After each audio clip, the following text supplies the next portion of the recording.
Hello friends, एडूनामा में आपका स्वागत है।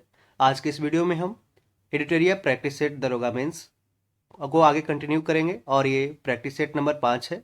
ऑलरेडी पहले हमने 1 से लेकर 4 तक कवर कर लिया है, जिसका लिंक डिस्क्रिप्शन में मौजूद है, आप उसे जाकर देख सकते हैं।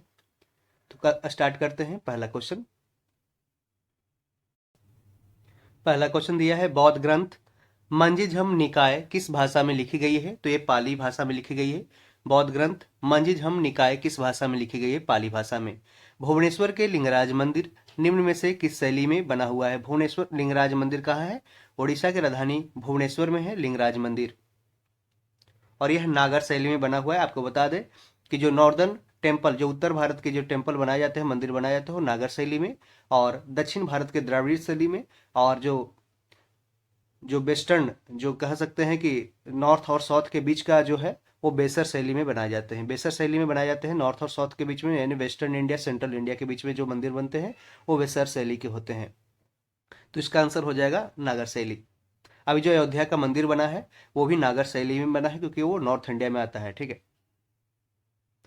मौर्य काल में राजू ग्राहक का कार्य क्या होता है? रज्जु ग्राहक का कार्य क्या होता है? तो इसका भूमि की मापन करता था। मौर्य काल में रज्जु ग्राहक का कार्य था भूमि की मापन करना। जैसे अभी जो काम अमीन करता है वही काम रज्जु ग्राहक करता था मौर्य काल में। हर्षवर्धन किसका पुत्र था? तो ये प्रभाकर वर्धन का पुत्र था हर्षवर्धन, और हर्षवर्धन का बड़ा भाई था राज्यवर्धन। ठीक है।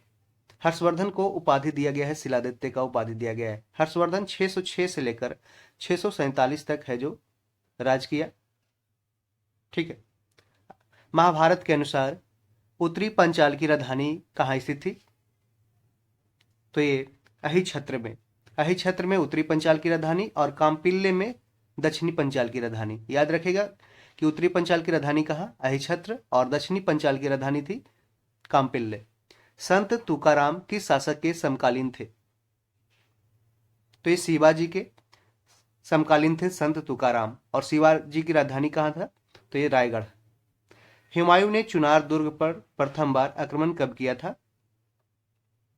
1532 में हुमायूं ने चुनार दुर्ग मिर्जापुर के आसपास है, मिर्जापुर के पहले है चुनार दुर्ग, देख सकते हैं चुनार फोर्ट पर प्रथम बार आक्रमण कब किया? 1532 ईस्वी में। मध्यकालीन भारत में खराज किससे संबंधित था? खराज, तो ये भू राजस्व यानी कि लैंड रेवेन्यू से संबंधित था खराज। एतमाद उद दौला का मकबरा किससे संबंधित है? एतमाद उद दौला का मकबरा किससे संबंधित है? तो यह जहांगीर से संबंधित है एतमाद उद दौला। किस सिख गुरु का मृत्यु चेचक के कारण हुआ? स्मॉल पॉक्स के कारण किस सिख गुरु का मृत्यु हुआ था? गुरु हरकिशन की मृत्यु चेचक के कारण हुआ था। फ्रेंड्स, आपको बता दें कि इस प्रैक्टिस सेट नंबर 5 में हम टोटल 80 क्वेश्चंस जीएस के कवर करेंगे। उसके साथ साथ जितने लास्ट में जो एक्सप्लेनेशन दिया है उसको भी हम कवर कर लेंगे। और ऐसे ही हमने 4 जो पीछे वीडियो बनाए हैं 4 प्रैक्टिस सेट का, उसका भी हमने सेम टू सेम प्रोसेस रखा है, और एक वीडियो है जो मैथ के सारे क्वेश्चंस में कर दिया जाएगा। तो आप मेरे साथ इस वीडियो को देखते रहें और दोस्तों में इसे शेयर करते रहें। शुरुआत करते हैं 11 नंबर क्वेश्चन। निम्नलिखित में से कौन एक सही सुमेलित है? यहाँ पे कौन एक सही सुमेलित पूछा है। देखिए, तो इसमें चतुर्थ आंग्ल मैसूर युद्ध, इसमें टीपू सुल्तान पराजित हुआ और युद्ध के मध्य में है जो निधन हो गया, दिवंगत हो गया। ठीक है, तो इसका आंसर डी हो जाएगा। कौन सा सही सुमेलित है? तो ऑप्शन डी है, और ये 1799 में हुआ था। इसके बाद बोडिया राजकुमार को है जो वहां का राजा बना दिया गया था। ब्रह्म समाज का सिद्धांत आधारित है किस पे? तो ये एकेश्वरवाद यानी भगवान एक ही है। ब्रह्म समाज का सिद्धांत है जो आधारित है एकेश्वरवाद पे। ब्रह्म समाज की स्थापना किया गया था राजा राम मोहन राय के द्वारा। 1875 के दक्कन के दंगों का तत्कालिक कारण क्या था? तो ये महाजनों के द्वारा ऊंची ब्याज दर, यही है जो 1875 के दक्कन के दंगों का तत्कालिक कारण था। महाजनों के द्वारा ऊंची ब्याज दर, यानी जो सुदखोर होते थे उसके द्वारा साहूकार हाई इंटरेस्ट लेते थे किसानों से। अंग्रेजी ईस्ट इंडिया कंपनी को भारत में व्यापार करने का चार्टर किसने प्रदान किया? तो महारानी एलिजाबेथ प्रथम, याद रखिएगा, महारानी एलिजाबेथ प्रथम ने अंग्रेजी ईस्ट इंडिया कंपनी को भारत में व्यापार करने का चार्टर प्रदान किया। सविनय अवज्ञा आंदोलन अंतिम रूप से कब वापस लिया गया?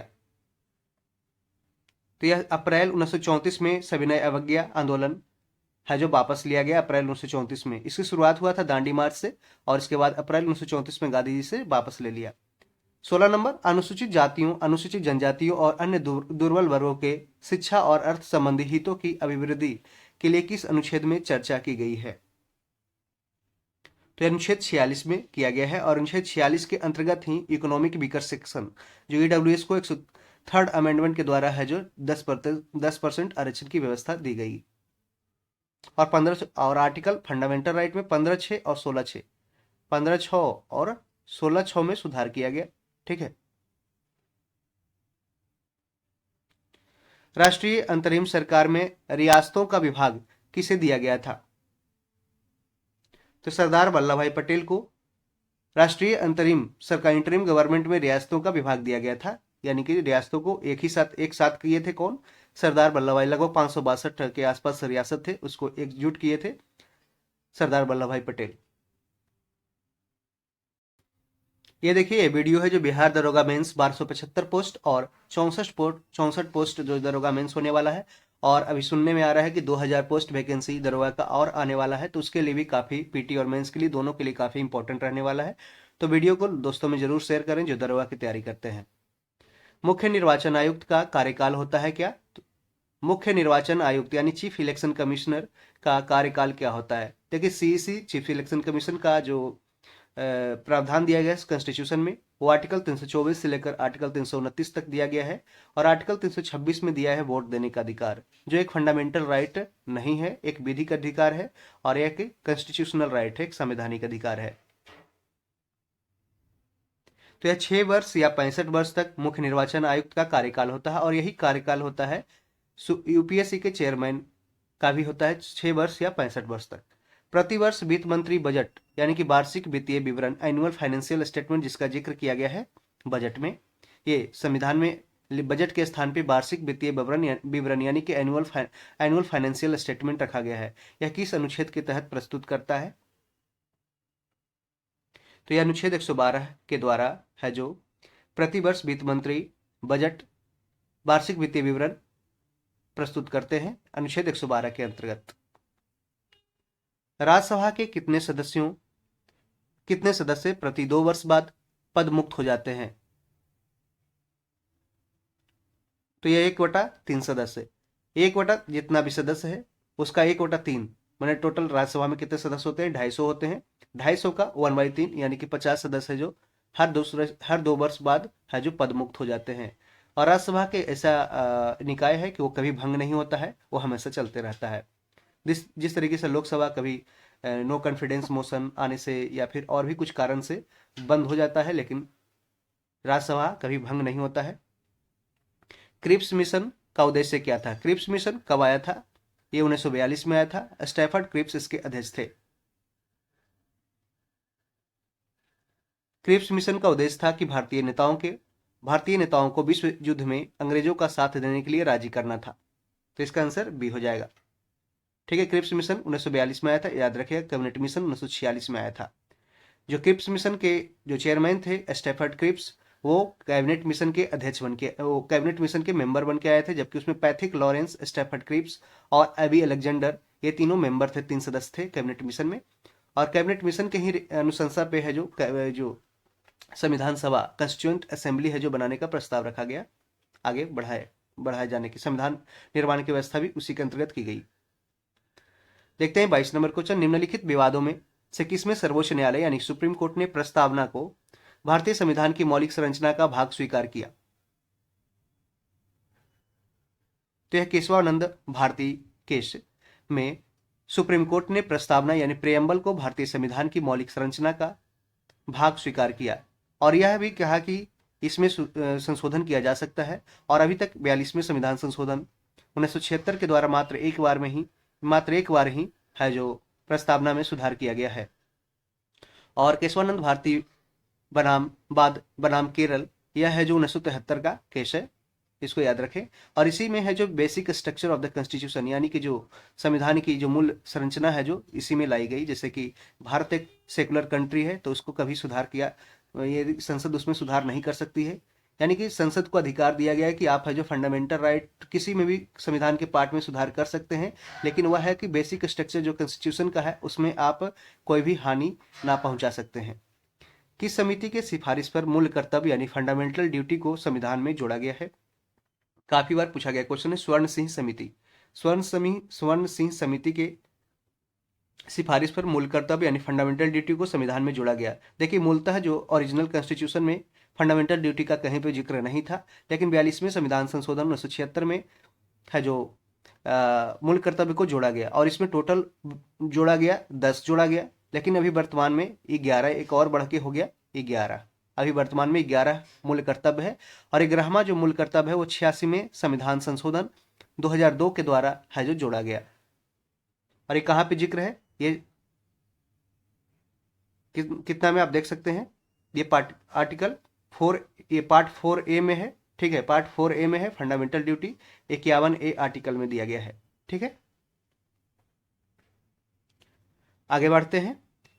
24 नंबर क्वेश्चन, भारतीय संविधान के किस अनुच्छेद के तहत सर्वोच्च न्यायालय भारतीय नागरिकों के मूल अधिकारों की सुरक्षा करता है? तो यह अनुच्छेद 32, अनुच्छेद 32 और 226 के द्वारा। देखिए, 32 के द्वारा क्या कीजिएगा कि आप, यदि आपका फंडामेंटल राइट यानी मौलिक अधिकार का कुछ भी हनन होता है तो सुप्रीम कोर्ट आप डायरेक्ट अनुच्छेद 32 के द्वारा जा सकते हैं। लेकिन उसके पहले आपको आर्टिकल 226 के द्वारा है जो हाईकोर्ट का दरवाजा खटखटाना पड़ेगा। अगर हाईकोर्ट आपको से आप संतुष्ट नहीं होते हैं, आर्टिकल 226 हाईकोर्ट, ठीक है, तो है जो आप डायरेक्ट सुप्रीम कोर्ट भी जा सकते हैं। तो भारतीय संविधान के आर्टिकल 32 के तहत सर्वोच्च न्यायालय भारतीय नागरिकों के मूल अधिकारों की सुरक्षा करता है। और आर्टिकल 32 और 226 के द्वारा ही, जिसमें है जो आर्टिकल 32 में लिखा गया है कि आपका कॉन्स्टिट्यूशनल रेमेडी यानी कि संवैधानिक उपचारों का अधिकार दिया है अनुच्छेद 32 में। इसके द्वारा है जो सुप्रीम कोर्ट और हाई कोर्ट 5 तरह के रिट जारी करते हैं, 5 तरह के रिट जारी करते हैं, जिसमें आप जानते हैं हैबियस कॉर्पस है, मैंडुमस है, सर्टियोररी है, प्रोहिबिशन है। ठीक है, इस तरीके के 5 रिट जारी किए जाते हैं आपके फंडामेंटल राइट को बचाने के लिए। और ये ध्यान रखें कि जो ये जो रिट जारी करने का जो पावर है वो सुप्रीम कोर्ट का कम है, हाई कोर्ट से ज़्यादा, हाई कोर्ट का ज़्यादा है, रेंज ज़्यादा है, इसको ध्यान रखेगा। स्वतंत्रता प्राप्ति के बाद पहला अविश्वास प्रस्ताव यानी कि फर्स्ट नॉन कॉन्फिडेंस मोशन लाया गया था, स्वतंत्रता प्राप्ति के बाद कब लाया गया था? तो यह 1963 में लाया गया था।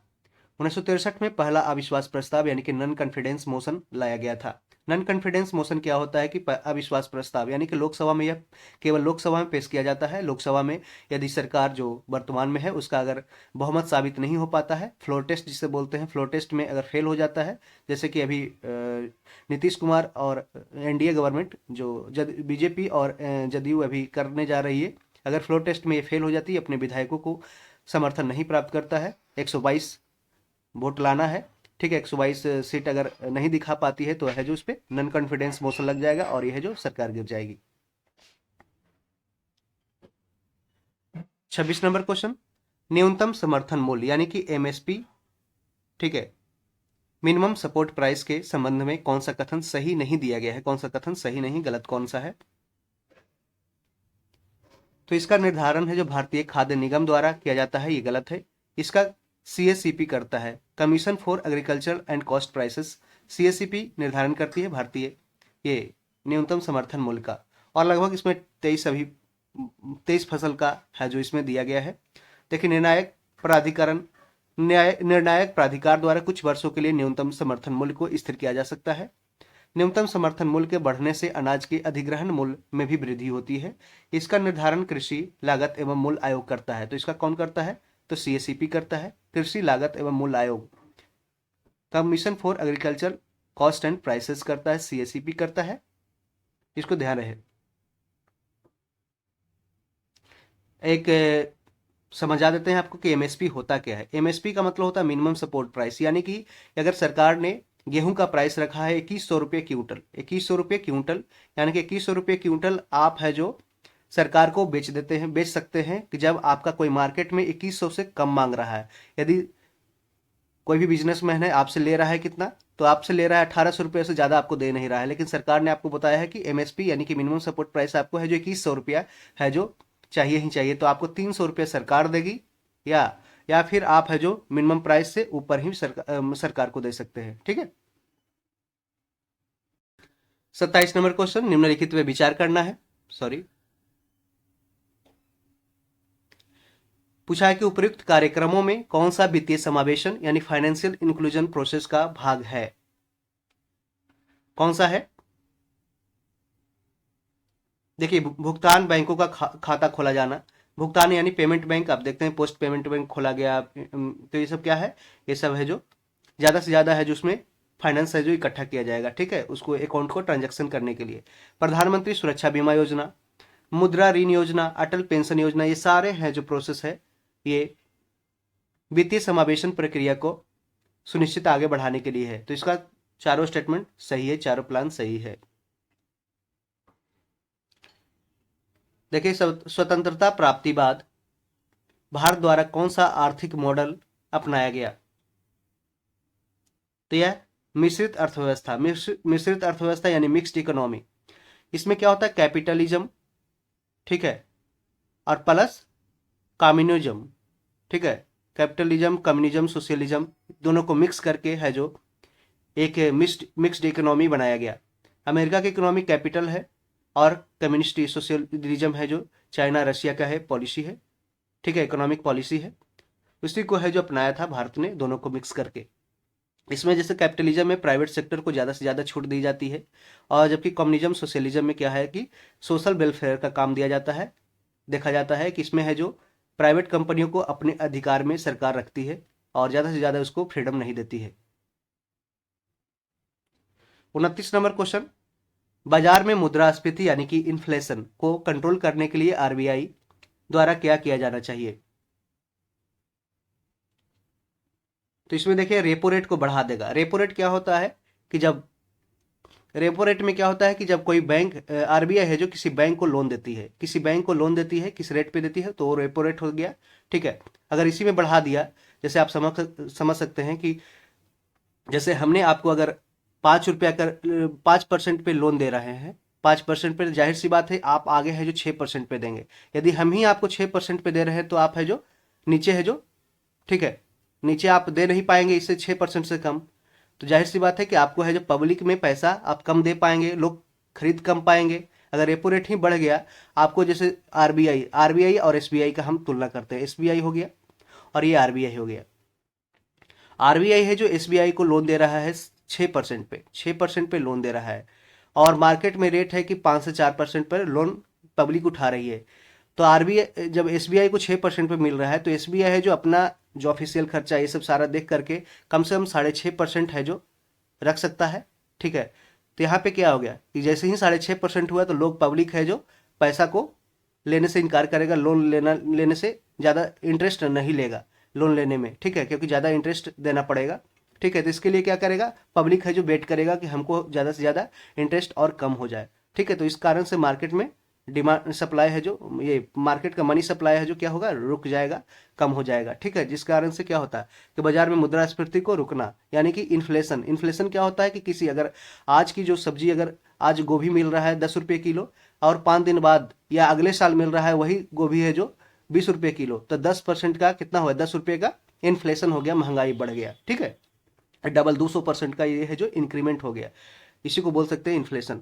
ठीक है, और रेपो रेट में कमी करना, तो देखिए रेपो रेट में जैसे ही कमी होगा, देखो दोनों तो एक साथ होगा नहीं, रेपो दर में कमी होगा तो मनी सप्लाई बढ़ जाएगा, मनी सप्लाई बढ़ेगा तो मुद्रास्फीति इन्फ्लेशन बढ़ जाएगा, क्योंकि पॉकेट में लोगों के पैसा ज़्यादा से ज़्यादा आ जाएगा, जिस कारण से वो आसानी से है जो फूलगोभी 20 रुपया में भी पैसा देकर खरीद लेगा। ठीक है, तो इस कारण से आप देखते हैं ये गलत हो जाएगा।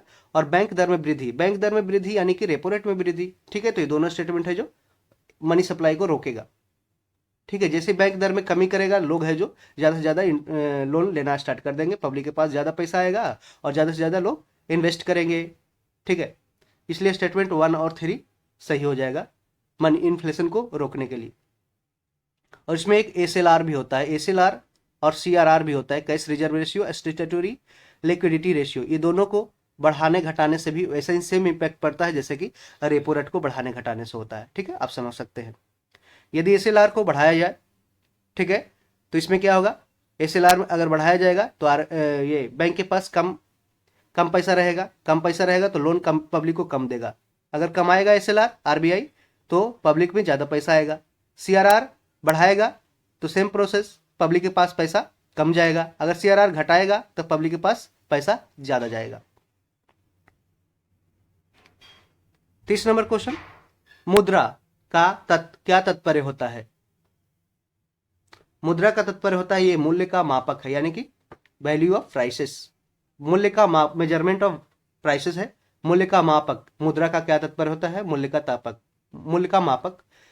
Y I am a Hindu तथा एन एरा ऑफ डार्कनेस नामक पुस्तकों के लेखक कौन है? तो Shashi Tharoor. Why I am a Hindu माने मैं हिंदू क्यों हूं, तथा एन एरा ऑफ डार्कनेस नामक पुस्तकों के लेखक कौन है? तो शशि थरूर इसका आंसर हो जाएगा। माउंट एवरेस्ट पर चढ़ने वाली प्रथम भारतीय महिला कौन थी? तो ये इसका आंसर बछेंद्री पाल हो जाएगा। माउंट एवरेस्ट की ऊंचाई कितनी है? 8,850 मीटर। ठीक है, और इस पर चढ़ने वाली प्रथम भारतीय महिला कौन है? तो बछेंद्री पाल। निम्न में से कौन सी किताब सरोजिनी नायडू द्वारा लिखित है? नहीं पूछा है। देखिए, ब्रोकन बीइंग है जो लिखा है सरोजिनी नायडू ने। द गोल्डन थ्रेशोल्ड भी लिखा है, और द वर्ड ऑफ टाइम यानी कि ए बी डी और ए तीनों लिखा गया, जबकि गोल्डन वर्ड है जो सरोजिनी नायडू के द्वारा नहीं लिखा गया है। द ब्रोकन विंग, जब द विंग्स ऑफ फायर किसने लिखा है? अगर पूछ देगा विंग्स ऑफ फायर तो एपीजे अब्दुल कलाम ने लिखा है wings of fire. Sarojini Naidu 1925 में कानपुर में है जो इंडियन नेशनल कांग्रेस के प्रेसिडेंट रही थी, और ये दूसरी महिला थी और पहली भारतीय महिला थी सरोजिनी नायडू। पहली महिला कौन थी इंडियन नेशनल कांग्रेस की प्रेसिडेंट बनी थी? तो एनी बेसेंट बनी थी 1917 में कोलकाता में।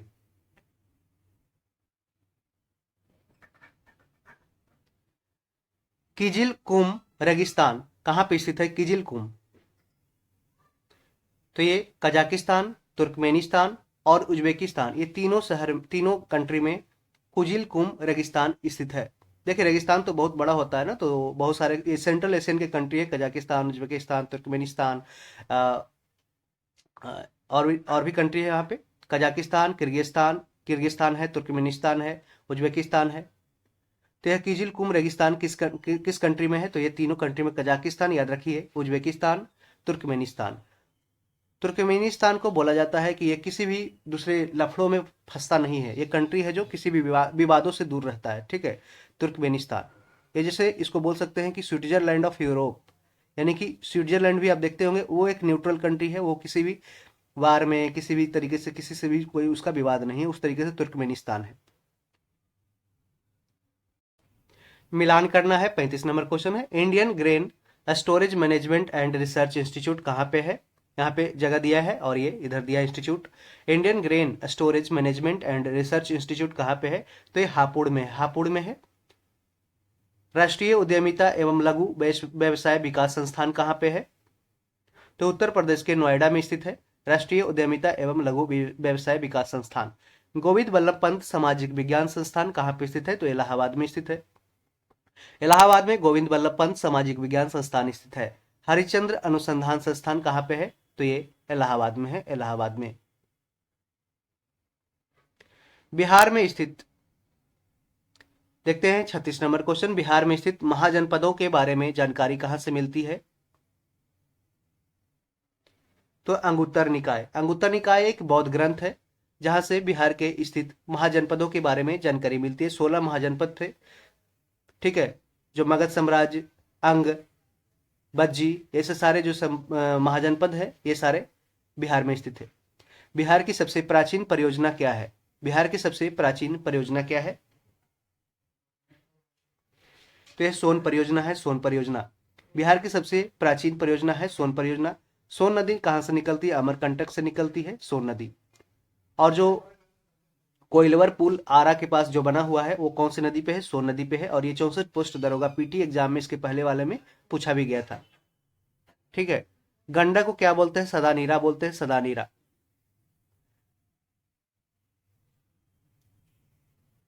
बिहार में गंगा नदी में दक्षिण दिशा में मिलने वाली नदियों में कौन नहीं है? बिहार में गंगा नदी में दक्षिण दिशा से मिलने वाली नदियों में कौन नहीं है? तो यह महानंदा नहीं है।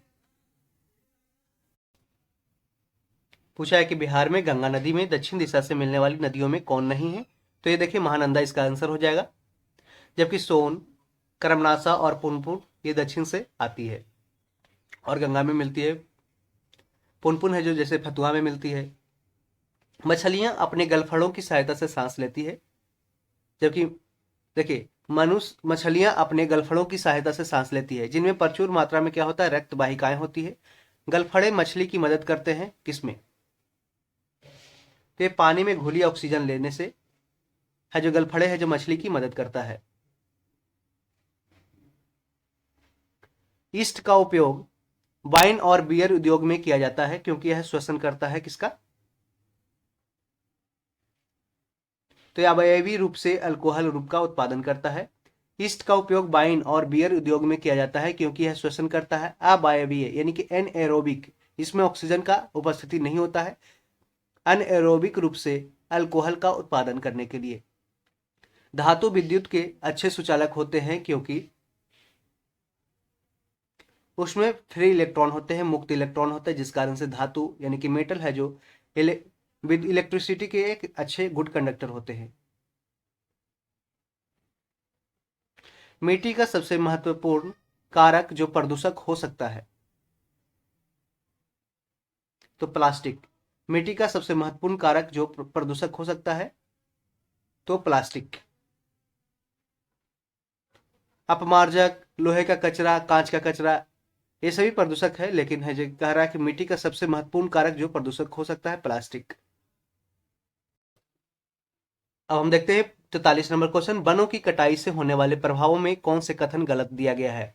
देखिए यह जंगली जानवरों के प्राकृतिक आवास को नष्ट कर देता है, सही बात है। यह स्थानीय मौसम के स्वरूप को भी बदल देता है, जैसे कि जहां पे वन की कटाई ज्यादा हो जाएगी वर्षा कम होगी। ठीक है, स्थानीय मौसम भी प्रभावित होगा। यह पोषक तत्वों के पुनर्चक्रण को गति देता है, नहीं, पोषक तत्वों के पुनर्चक्रण को गति नहीं देता है, स्लो कर देता है, डाउन कर देता है। इससे मृदा अपरदन होता है यानी कि सॉइल इरोजन होता है। आप देख सकते हैं कि पेड़ है जो अपनी जड़ों से है जो मिट्टी के रोक करके रखा रहता है, जैसे नदी या फिर बारिश होती है तो उसको है जो मिट्टी को गिरने से रोकता है। इसे इसलिए ऑप्शन ए बी डी तीनों सही है, जबकि ऑप्शन सी है जो गलत है। मिलान करना है कौन सा पतन कहां पे है। यहाँ पे देख सकते हैं तुतीकोरिन, आपको पता है कि कहाँ पे है? तमिलनाडु में। जहां पे आपको जैसे लगे सही वहां से मिला सकते हैं। तुतीकोरिन कहाँ है? तमिलनाडु। तो डी का क्या हो जाएगा? 2 हो जाएगा। डी का 2 कौन सा है? 2 ऑप्शन में है। ये कट गया, ये कट गया। डी का 2 ये दोनों में है। ठीक है, डी का 2 है। तो यहाँ पे सी का देख रहे हैं ये दोनों में 4 दिया हुआ, तो 4 तो फिक्स है। हमको नहीं भी आता था। काकीनाडा कहाँ है? आंध्र प्रदेश में है काकीनाडा। अब देखिए क्या कैसे करना है। एलएपी कहाँ है? एलएपी कहाँ है? एलएपी जैसे जानते हैं कि एलएपी हो सकता है कहाँ पे? केरल ऑप्शन हो सकता है। ठीक है, तो एलएपी का है केरल। और भटकल बचा हुआ ऑप्शन कर्नाटक। तो इसलिए ऑप्शन सी। इस तरीके से आप अगर मिलान करने वाले क्वेश्चंस को इस तरीके से डील करेंगे तो बन जाएगा।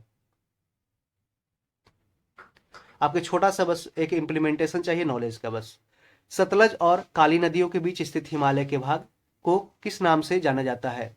सतलज और काली नदियों के बीच की स्थित हिमालय के भाग को है जो कुमाऊं हिमालय, कुमाऊं हिमालय को नाम से जाना जाता है। देखिए, और इसके बाद असम जो हिमालय होता है वो तीस्ता और ब्रह्मपुत्र नदियों के बीच की जो भूमि होती है उसे जो हिमालय होता है उसको असम हिमालय, ठीक है, कहते हैं। आगे भी है, इसका हम एक्सप्लेनेशन में देख लेंगे। उच्च क्षेत्रों में लैटेराइट सॉइल की रचना क्या होती है? तो ये अम्लीय होती है, एसिडिक होती है। उच्च क्षेत्रों में लैटेराइट मृदा की रचना क्या होती है? अम्लीय होती है। लैटेराइट सॉइल होता है जो चाय के लिए काफी इंपॉर्टेंट होता है, ठीक है, चाय के लिए। 47 का देखते हैं। गैबोन देश की राजधानी कहाँ है? तो ये लिब्रेविले, लिब्रेविले गैबोन देश की राजधानी है। गैबोन देश की राजधानी कहाँ है? लिब्रेविले। 48 नंबर क्वेश्चन, वन की प्रकृति और क्षेत्र किस क्षेत्र में है, उसका मिलान करना है। ठीक है। उष्णकटिबंधीय सदाहरित यानी कि सदाबहार वन कहाँ पाया, तो उष्णकटिबंधीय सब ट्रॉपिकल, तो ये शिलोंग मेघालय में, जहाँ पे ज्यादा से ज्यादा बारिश होती है। आप जानते हैं कहाँ पे, मेघालय के जो गारो खासी जयंतिया हिल्स है वहां पे, तो जाहिर सी बात है कैपिटल दे दिया है शिलोंग। मानसून, मानसून है जो शिवालिक में ज्यादा होता है, शिवालिक पहाड़ी पे, शिवालिक क्षेत्र में मानसून। समशीतोष्ण, समशीतोष्ण तो ये नीलगिरी में समशीतोष्ण। और मैंग्रोव आप जानते हैं कहाँ पे सबसे ज्यादा होता है, मैंग्रोव पश्चिम बंगाल के सुंदरबन डेल्टा में मैंग्रोव होता है। तो डी का तो 3 आप मिला लेते तो भी बन जाता है, एक ये कट गया, ये कट गया, ठीक है, डी का 3 हो जाता। ठीक है।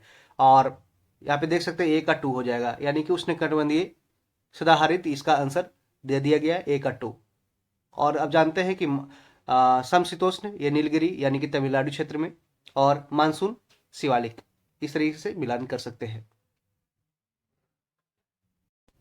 49 नंबर क्वेश्चन, मिलान करना है जनजाति और किस प्रदेश में है।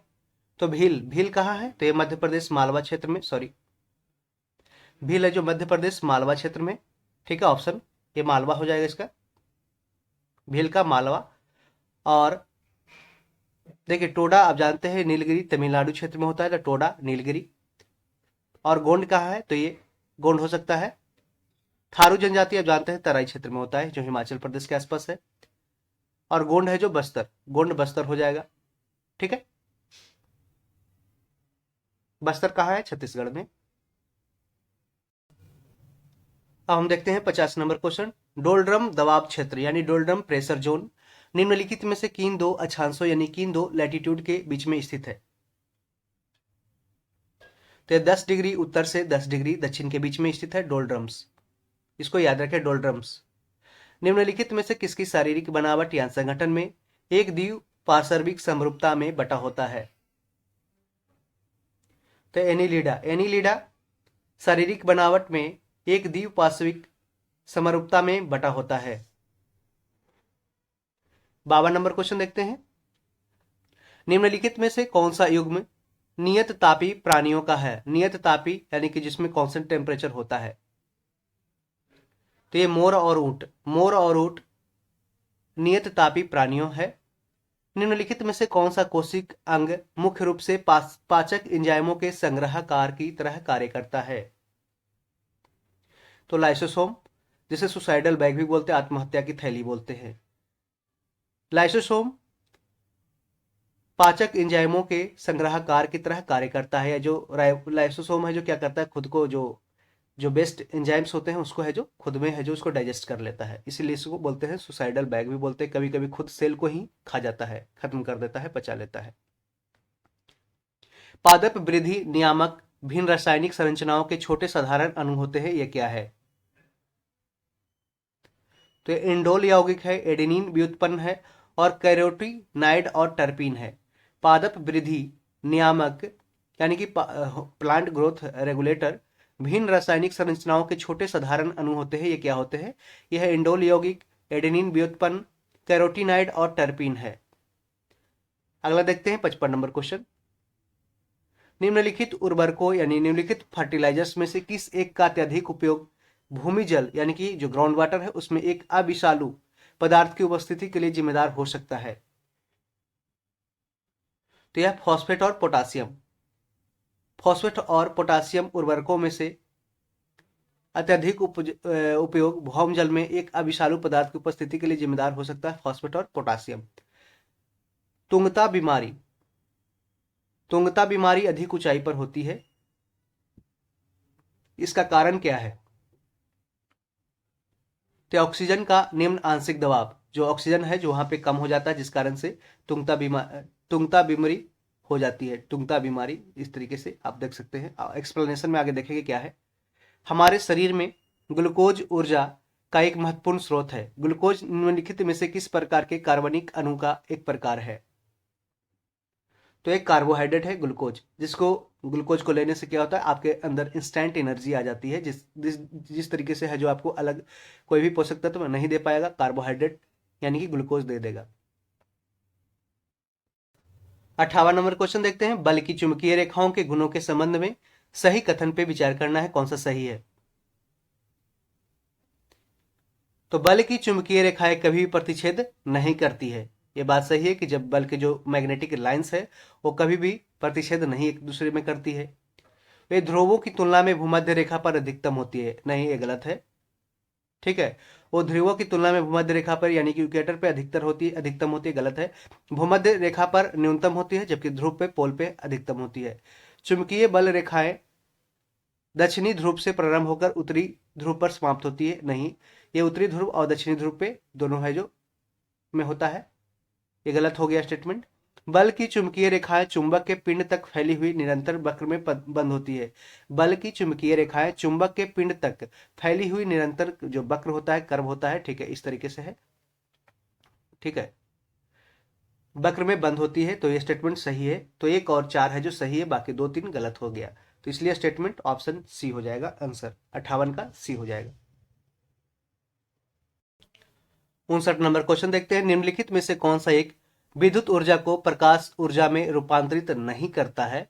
ठीक है, तो ये मोमबत्ती है जो विद्युत ऊर्जा को प्रकाश ऊर्जा में रूपांतरित नहीं करता है। ठीक है, आगे देखते हैं। देखिए, प्रकाश उत्सर्जक डायोड करता है विद्युत ऊर्जा को प्रकाश ऊर्जा में। टेलीविजन सेट भी करता है विद्युत ऊर्जा को प्रकाश ऊर्जा में।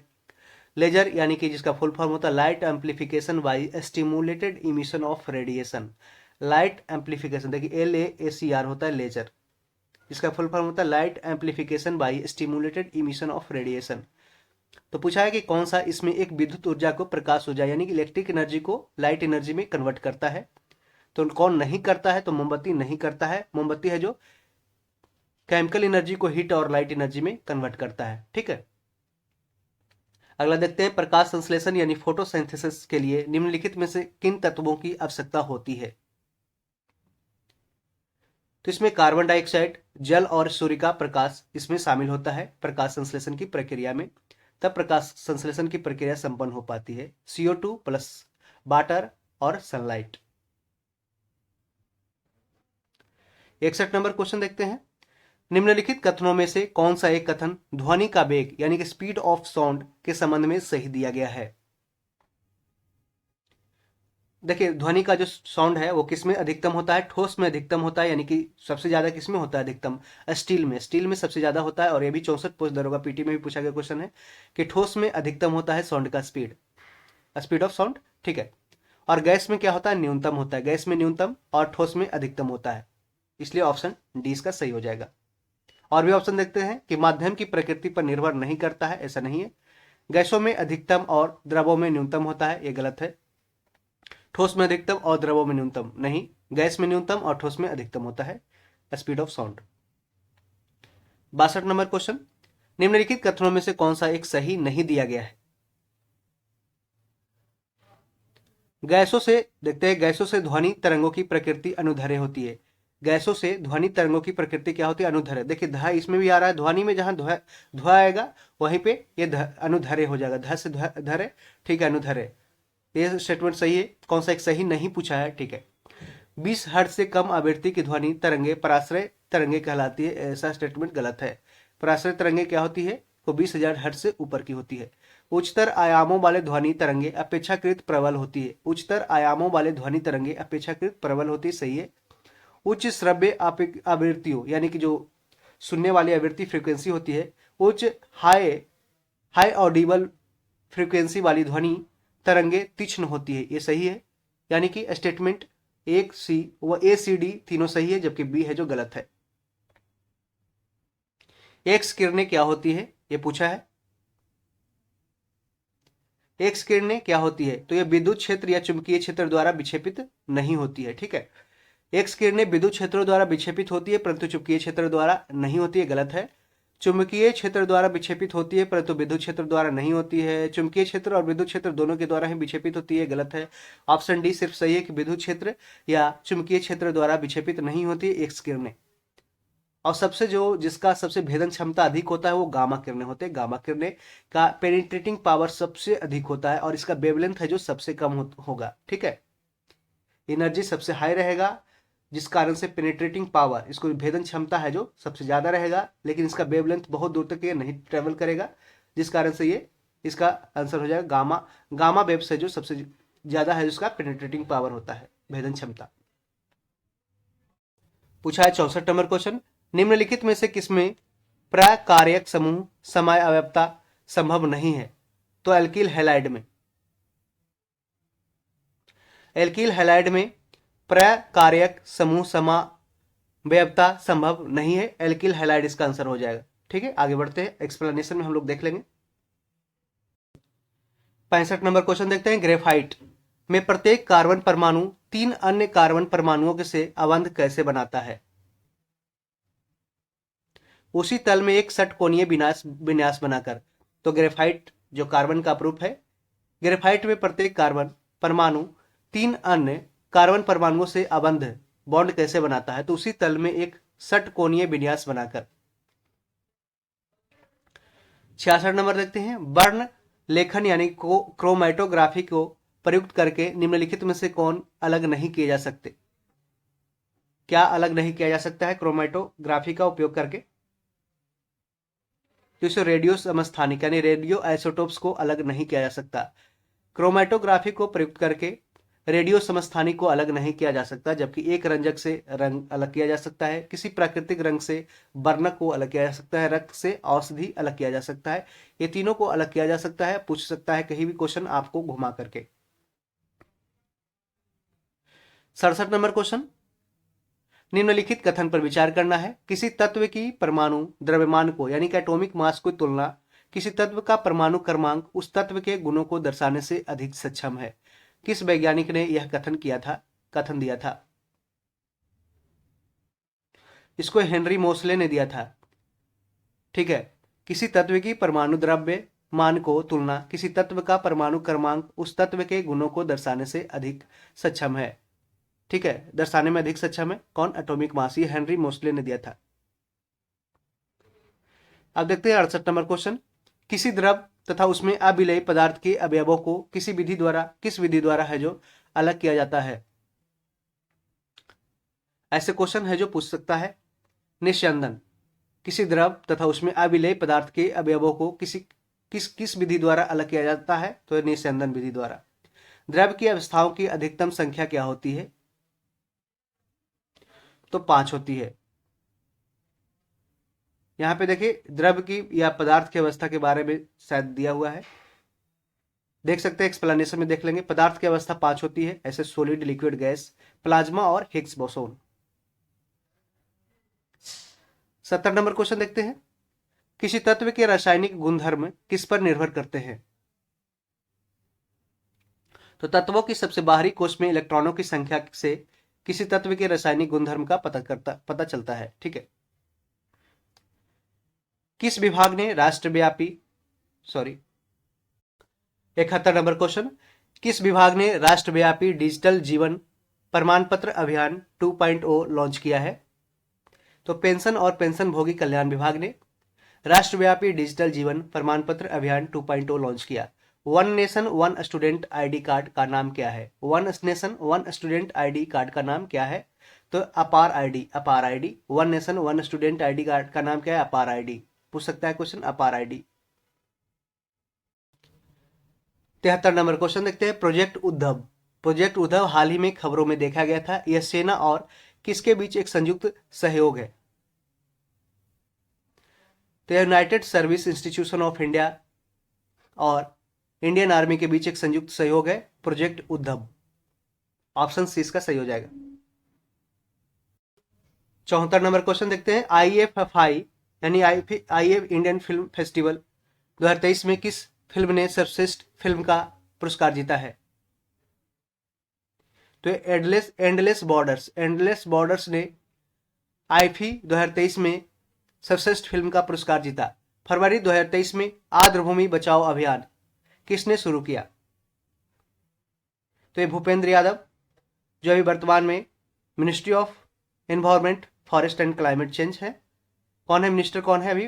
पर्यावरण मंत्री भूपेंद्र यादव, जिन्होंने फरवरी 2023 में आर्द्रभूमि बचाओ अभियान शुरुआत किया। देखिए आर्द्रभूमि दिवस कब मनाया जाता है? 2 फरवरी को विश्व आर्द्रभूमि दिवस मनाया जाता है, वर्ल्ड वेटलैंड डे। और वर्तमान में जो भारत में रामसर साइट कितने हैं? जो 80 हो गए हैं वर्तमान में, 75 प्लस 5 इस बार ऐड होकर के टोटल 80 2024 में है। ठीक है। 76 नंबर क्वेश्चन देखते हैं। सिटी इंडेक्स 2023 के अनुसार 9 महिला अरबपतियों के साथ भारत का क्या स्थान है? तो भारत का स्थान आ गया चौथा स्थान है। सिटी इंडेक्स 2023 के अनुसार 9 महिला अरबपतियों के साथ भारत का स्थान कितना है? तो चौथा है। सॉरी, चौथा नहीं हो जाएगा, गलत है, ये पांचवा स्थान है, पांचवा स्थान है। मिलान कर लीजिए फिर से, ये पांचवा स्थान है। सिटी इंडेक्स 2023 के अनुसार 9 महिला अरबपतियों के साथ भारत का स्थान कितना है? पांचवा है। भारत के लिए कार्बन उत्सर्जन में शुद्ध शून्य यानी कि नेट जीरो हासिल करने का लक्ष्य वर्ष क्या है? तो ये 2070 तक है। 2070 तक भारत के लिए कार्बन उत्सर्जन में शुद्ध जीरो यानी कि नेट जीरो हासिल करने का लक्ष्य है। 78 नंबर क्वेश्चन देखते हैं। सरकार ने अनाधिकृत कोयला खनन गतिविधियों की सूचना देने के लिए एक मोबाइल ऐप लॉन्च किया है, यानी कि इलीगल कोल माइनिंग को रोकने के लिए एक मोबाइल ऐप लॉन्च किया है। यह ऐप का नाम क्या है? खनन प्रहरी, खनन प्रहरी यानी कि माइन का बॉडीगार्ड, खनन प्रहरी। फीचर फोटोग्राफी श्रेणी में पत्रकारिता यानी कि जर्नलिज्म में 2023 का पुलित्जर पुरस्कार किसने जीता है? तो ये क्रिस्टीना हाउस ने जीता है। क्रिस्टीना हाउस ने फीचर फोटोग्राफी श्रेणी में पत्रकारिता में 2023 का पुलित्जर पुरस्कार जीता है, Christina House. Last question 80 number देख लेते हैं। निम्नलिखित में से कौन सा राज्य पोषण जागरूकता सूचकांक 2023 में शीर्ष राज्य के रूप में उभरा है? तो यह पंजाब राज्य पोषण जागरूकता सूचकांक 2023 में शीर्ष राज्य के रूप में उभरा है। पंजाब इसका आंसर हो जाएगा। इस तरीके से हमने टोटल 80 क्वेश्चन है जो जीएस के कवर कर लिए हैं, और इसके बाद हम एक्सप्लेनेशन इसका देखेंगे जितना 80 क्वेश्चन का। मेरे साथ वीडियो में बने रहें, और अभी तक बने हुए हैं तो आपको है जो धन्यवाद करते हैं कि आप इतना वीडियो देखें, और आगे हम कंटिन्यू करते हैं एक्सप्लेनेशन की ओर। तो फ्रेंड्स, आप देख सकते हैं कि ये सामान्य अध्ययन प्रश्न पत्र उत्तर एवं व्याख्या सेट नंबर 5 का दिया गया है, और जिस तरीके से क्वेश्चन 80 क्वेश्चन का है उस सीरियल वाइज ही हम उसका एक्सप्लेनेशन देखेंगे। और इसके पहले आपको बता दें कि आपको हमने 4 सेट का ऐसे ही सेम डिस्कशन कराया है, तो उसको भी आप प्लेलिस्ट से देख सकते हैं। यदि आप चैनल पे पहली बार आए हैं तो अभी भी सब्सक्राइब कर ले। आपको बोलने की जरूरत नहीं है, आप खुद समझ सकते हैं कि आपको अगर अच्छा कंटेंट मिल रहा है, आप खुद समझदार हैं कि सब्सक्राइब कर सकते हैं या नहीं कर सकते। अच्छा नहीं लग रहा है तो अनसब्सक्राइब कर दीजिए, लेकिन अगर आपको अच्छा लग रहा है तो दोस्तों में से शेयर जरूर दीजिएगा। पहला क्वेश्चन है, पहला क्वेश्चन का आंसर पाली था। बौद्ध धर्म के संस्थापक है महात्मा बुद्ध। बुद्ध का जन्म शाक्यों की राजधानी कहाँ? कपिल वस्तु के समीप लुम्बिनी में 563 ईसा पूर्व में हुआ था। बुद्ध का जन्म शाक्यों की राजधानी कपिल वस्तु के समीप लुम्बिनी में 563 ईसा पूर्व में हुआ। गौतम बुद्ध के गृह त्याग को बौद्ध धर्म महाभिनिष्क्रमण कहा जाता है। गौतम बुद्ध के जो गृह त्याग किए थे उसको है जो बौद्ध धर्म में महाभिनिष्क्रमण कहा गया है। नागर शैली के मंदिर क्या होते हैं? चतुष्कोणीय होते हैं, यानी कि जो चार एंगल बनाते हैं चतुष्कोणीय होते हैं 4 तरीके से। नागर शैली उत्तर भारत में हिमालय के विंध्य प्रदेश के भूभाग में विकसित हुई। नागर शैली उत्तर भारत कहाँ पे? उत्तर भारत में हिमालय के विंध्य प्रदेश के भूभाग में विकसित हुई। पल्लव, चालुक्य, चोल और पांड्या शासकों के शासनकाल में मुख्यतः द्रविड़ शैली में मंदिरों का निर्माण हुआ। पल्लव, चालुक्य, चोल और पांडव शासकों के शासनकाल में मुख्यतः द्रविड़ शैली में मंदिरों का निर्माण हुआ। देखिए पंचायतन भी पूछता है कि पंचायतन क्या होता है, तो पंचायतन भी एक मंदिरों का ही पार्ट होता है। ये पंचायतन जैसे एक मंदिर है, बीच का जो मंदिर है उसके आगे 1-4 मंदिर और भी होता है, छोटे छोटे मंदिर, उसको पंचायतन मंदिर बोलते हैं। पंचायतन मंदिर का एग्जाम्पल आप देख सकते हैं कि खजुराहो मंदिर है, इस तरीके से है। भूमि की माप करना। अर्थशास्त्र के अनुसार मौर्य काल में 2 प्रकार की भूमि थी। एक राजकीय स्वामित्व की भूमि यानी कि जो जिसपे राजा का कंट्रोल होता था, और एक निजी स्वामित्व की भूमि यानी कि जिसका पर्सनल प्रॉपर्टी होता था। मौर्य काल में भूमि कर कितना था? 1/6 भाग। भूमि कर है जो यानी कि लैंड टैक्स है 1/6 भाग लिया जाता था, और सिंचाई कर उपज का 1/3 से 1/5 के बीच में है जो वेरी होते रहता था, जिस तरीके से प्रोडक्शन उस वर्ष होता था। प्रभाकर वर्धन का बेटा था ये हर्षवर्धन। पुष्यभूति वंश के संस्थापक पुष्यभूति था। ये क्वेश्चन दरोगा पीटी पूछा, ये बीपीएससी पीटी भी पूछा है कि पुष्यभूति वंश के संस्थापक कौन था? पुष्यभूति। पुष्यभूति वंश की प्रारंभिक राजधानी कहाँ थी? थानेश्वर। थानेश्वर थानेश्वर के स्थान पर हर्षवर्धन ने अपनी राजधानी कहाँ? कनौज उत्तर प्रदेश में किया। हर्ष के बहन का नाम क्या था? राजश्री। राजश्री और बड़े भाई का नाम था राज्यवर्धन। हर्षवर्धन के बहन का नाम राजश्री और बड़े भाई का नाम हर्षवर्धन राज्यवर्धन था। और हर्षवर्धन के को है जो शिलादित्य की उपाधि दिया गया। और प्रयाग और कन्नौज में हर्षवर्धन ने है जो एक बहुत ही बड़ा माने प्रयोजन किया था। और हर्षवर्धन के समय के राजकाल में ही है जो ये ह्वेनसांग है जो भारत में आया था, जबकि पहला जो विदेशी यात्री भारत में आया था मेगास्थनीज आया था चंद्रगुप्त मौर्य के समय, और चंद्रगुप्त द्वितीय के समय आया था फाहियान चीनी यात्री। उत्तरी पंचाल की राजधानी कहाँ? अहिछत्र अहिछत्र। और दक्षिणी पंचाल की राजधानी कहाँ? काम्पेल्ले। हस्तिनापुर और इंद्रप्रस्थ कुरु की राजधानी थी। देखिए हस्तिनापुर और इंद्रप्रस्थ क्या था? किसका राजधानी था? कुरु। कुरु की राजधानी कहाँ? इंद्रप्रस्थ या हस्तिनापुर, कुछ भी ऑप्शन रहेगा बता दीजिएगा। और ये मेरठ के आसपास क्षेत्र है हस्तिनापुर। मथुरा सूरसेन की राजधानी। सूरसेन की राजधानी कहाँ? मथुरा। शिवाजी संत तुकाराम 1598 से 1650, 1598 से लेकर 1650 ईस्वी तक रहे और ये शिवाजी के समकालीन थे। तुकाराम की शिक्षा अभंगों के रूप में संकलित है। तुकाराम की शिक्षा को पूछा गया क्वेश्चन है कि किस रूप में जाना जाता है? तो अभंगों के रूप में जाना जाता है, अभंग के रूप में। तुकाराम हिंदू मुस्लिम एकता पर बल दिया तथा वारकरी संप्रदाय की स्थापना की। वारकरी संप्रदाय की स्थापना किसने किया? तुकाराम ने। इन्होंने अपनी स्तुतियों की रचना मराठी भाषा में की, जो आज भी लोकप्रिय है मराठी भाषा में। 1532 ईस्वी में दोहरिया नामक स्थान पर हुमायूं की सेना और महमूद लोदी की सेना के बीच युद्ध हुआ, जिसमें महमूद लोदी की सेना का पराजय हुआ और हुमायूं विजयी हुआ। हुमायूं के चुनार दुर्ग पर प्रथम बार आक्रमण 1532 ईस्वी में किया गया। इस किले को उसने 4 महीने तक घेरे रखा, जिसके बाद शेर खान ने हुमायूं की अधीनता स्वीकार कर ली थी। 8 नंबर, मध्यकाल में गैर मुस्लिम से लिया जाने वाला भू राजस्व कर था। मध्यकाल में गैर मुस्लिम से लिया जाने वाला भू राजस्व कर था। मुस्लिमों द्वारा लिए जाने वाले भू राजस्व कर को उस्र कहा जाता था। देखिए मुस्लिमों द्वारा लिए जाने वाले भू राजस्व यानी कि लैंड रेवेन्यू टैक्स को क्या कहा जाता है? उस्र। जकात मुस्लिमों द्वारा लिए जाने वाला एक धार्मिक कर था जकात, जो संपत्ति का 40वां भाग होता था। संपत्ति का कितना? 40वां भाग होता था। इत्माद उद दौला नूरजहां के पिता को जहांगीर द्वारा दी गई उपाधि है। इत्माद उद दौला नूरजहां के पिता को जहांगीर द्वारा दी गई उपाधि है इत्माद उद दौला। नूरजहां ने 1622 ईस्वी में अपने पिता की मृत्यु होने पर आगरा में इत्माद उद दौला का मकबरा बनाया था। किसने? नूरजहां ने। नूरजहां ने 1622 में अपने पिता के मृत्यु होने पर आगरा में इत्माद उद दौला का मकबरा बनाया। नूरजहां के पिता का नाम मिर्जा गयास बेग तथा माता का नाम अस्मत बेगम था। नूरजहां के पिता मिर्जा गयास बेग और माता का नाम अस्मत बेगम था। पूछा है कि गुरु हरिकृष्ण को चेचक से मृत्यु हुआ था। गुरु नानक सिख धर्म के संस्थापक थे। गुरु आनंद सिख धर्म के प्रचार में विशेष योगदान दिए। गुरु आनंद। गुरु रामदास मुगल कालीन शासक अकबर के साथ मैत्रीपूर्ण संबंध बनाए थे। गुरु रामदास। चतुर्थ आंग्ल मैसूर युद्ध, टीपू इसमें पराजित हुआ। टीपू सुल्तान, जिसे मैसूर का टाइगर बोला जाता था, और इसने ही कहा था कि 100 सालों तक है जो एक चूहे की तरह दुबके रहने से अच्छा है कि एक दिन शेर की तरह लड़कर मर जाओ। चतुर्थ आंग्ल मैसूर युद्ध, टीपू इसमें पराजित हुआ और युद्ध के मध्य में है जो दिवंगत हो गया।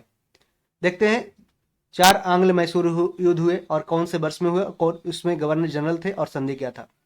प्रथम आंग्ल मैसूर युद्ध हुआ 1767 से लेकर 1769 तक चला। इसमें लॉर्ड बेयरलेस्ट गवर्नर जनरल था और इसे यह मद्रास की संधि के द्वारा है जो इसको है जो समाप्त किया गया। पहला में मद्रास की संधि, दूसरा हुआ 1780 से 84 के बीच चला। इसमें वारेन हेस्टिंग्स गवर्नर जनरल था, वारेन हेस्टिंग्स, और ये इसमें मंगलौर की संधि के द्वारा यह है जो समाप्त की गई। तृतीय 1790 से 92, लॉर्ड कॉर्नवालिस इस समय गवर्नर जनरल था और श्रीरंगपट्टनम की संधि के द्वारा तृतीय संधि को किसी तरह खत्म किया गया।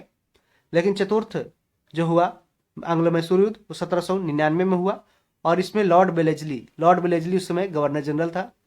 टीपू सुल्तान की मृत्यु हो गई थी 1799 में चतुर्थ मैसूर युद्ध में। और द्वितीय मैसूर युद्ध में है जो हैदर अली, जो टीपू सुल्तान के फादर थे, पिता थे, हैदर अली, जिसकी मृत्यु हुई थी 1780-84 के बीच में 1782 में मृत्यु हुआ। उसके बाद है जो टीपू सुल्तान है जो युद्ध को आगे बढ़ाया था। एक ईस्वर बाद राजा राम मोहन राय को भारत में नव जागरण का अग्रदूत यानी कि फादर ऑफ इंडियन रेनेसेंस कहा जाता है और सुधार आंदोलनों का प्रवर्तक, ठीक है, फादर ऑफ इंडियन रिफॉर्म्स, आधुनिक भारत का पिता, फादर ऑफ मॉडर्न इंडिया, पत्रकारिता का जनक यानी कि फादर ऑफ जर्नलिज्म कहा जाता है। तो राजा राम मोहन राय के उपाधि के बारे में क्वेश्चन पूछा जाता है कि राजा राम मोहन राय को भारत में नवजागरण का अग्रदूत, सुधार आंदोलनों का प्रवर्तक, आधुनिक भारत का पिता, पत्रकारिता का जनक कहा जाता है। 1828 में राजा राम मोहन राय ने ब्रह्म सभा की स्थापना की 1828 में, और ये 1829 में ब्रह्म सभा है जो 1829 में क्या हो गया, कलकत्ता में किया था, जिससे बाद में है जो ब्रह्म समाज 1829 में बन गया 1829 में। और 1833 में है जो राजा राम मोहन राय उस समय के राजा कौन थे, तो अकबर द्वितीय था, अकबर द्वितीय, जिसने राजा की उपाधि राम मोहन राय को दिया था। और यह इंग्लैंड के ब्रिस्टल में गए और वहीं पे इनका है जो निधन हो गया था, ठीक है। 13 नंबर, महाजनों के द्वारा है जो ऊंची ब्याज दर के कारण है जो महाराष्ट्र के पुणे और अहमदाबाद जिलों के किसानों ने साहूकारों के खिलाफ है जो विद्रोह कर दिया, जिसे डेक्कन रिवोल्ट के नाम से जाना जाता है। यह 1875 में हुआ था। विद्रोह का आधार था रैयतवाड़ी व्यवस्था के अंतर्गत अधिकारियों द्वारा किसानों पर आरोपित किए गए भारी टैक्स था। महारानी एलिजाबेथ प्रथम 31 दिसंबर 1600 ईस्वी को एलिजाबेथ प्रथम ने 15 वर्षों के लिए पूर्वी देशों के साथ व्यापार करने का एकाधिकार प्रदान किया था ईस्ट इंडिया कंपनी को। सविनय अवज्ञा आंदोलन अंतिम रूप से अप्रैल 1934 यानी कि सिविल डिसोबीडियंस मूवमेंट अंतिम रूप से अप्रैल 1934 में वापस लिया गया। द्वितीय गोलमेज सम्मेलन 7 दिसंबर 1931 से लेकर 1 दिसंबर 1931 तक रहा था और द्वितीय गोलमेज सम्मेलन एकमात्र सम्मेलन था जिसमें 3 सम्मेलन हुए, फर्स्ट, सेकंड, थर्ड, और तीनों में शामिल होने वाले थे तेज बहादुर सप्रू, भीमराव अंबेडकर, जबकि गांधी जी एकमात्र कांग्रेस की तरफ से गए थे द्वितीय गोलमेज सम्मेलन में, लंदन में गए थे और जिस जहाज से गए थे, जहाज राजपूत, उसका जहाज का नाम था राजपूत, ठीक है। द्वितीय गोलमेज सम्मेलन 7 सितंबर 1931 से 1 दिसंबर 1931 तक लंदन में हुआ। तृतीय गोलमेज सम्मेलन नवंबर 1932 से दिसंबर 1932 तक रहा और प्रथम गोलमेज सम्मेलन नवंबर 1930 से 1931 के बीच में हुआ। तो आपसे डायरेक्ट आगे पीछे मिलान करने के लिए दे सकता है, तो आप 30, 31, 32 ऐसे याद रख सकते हैं, ठीक है। 30 में पहला, दूसरा 31 में और तीसरा 32 में।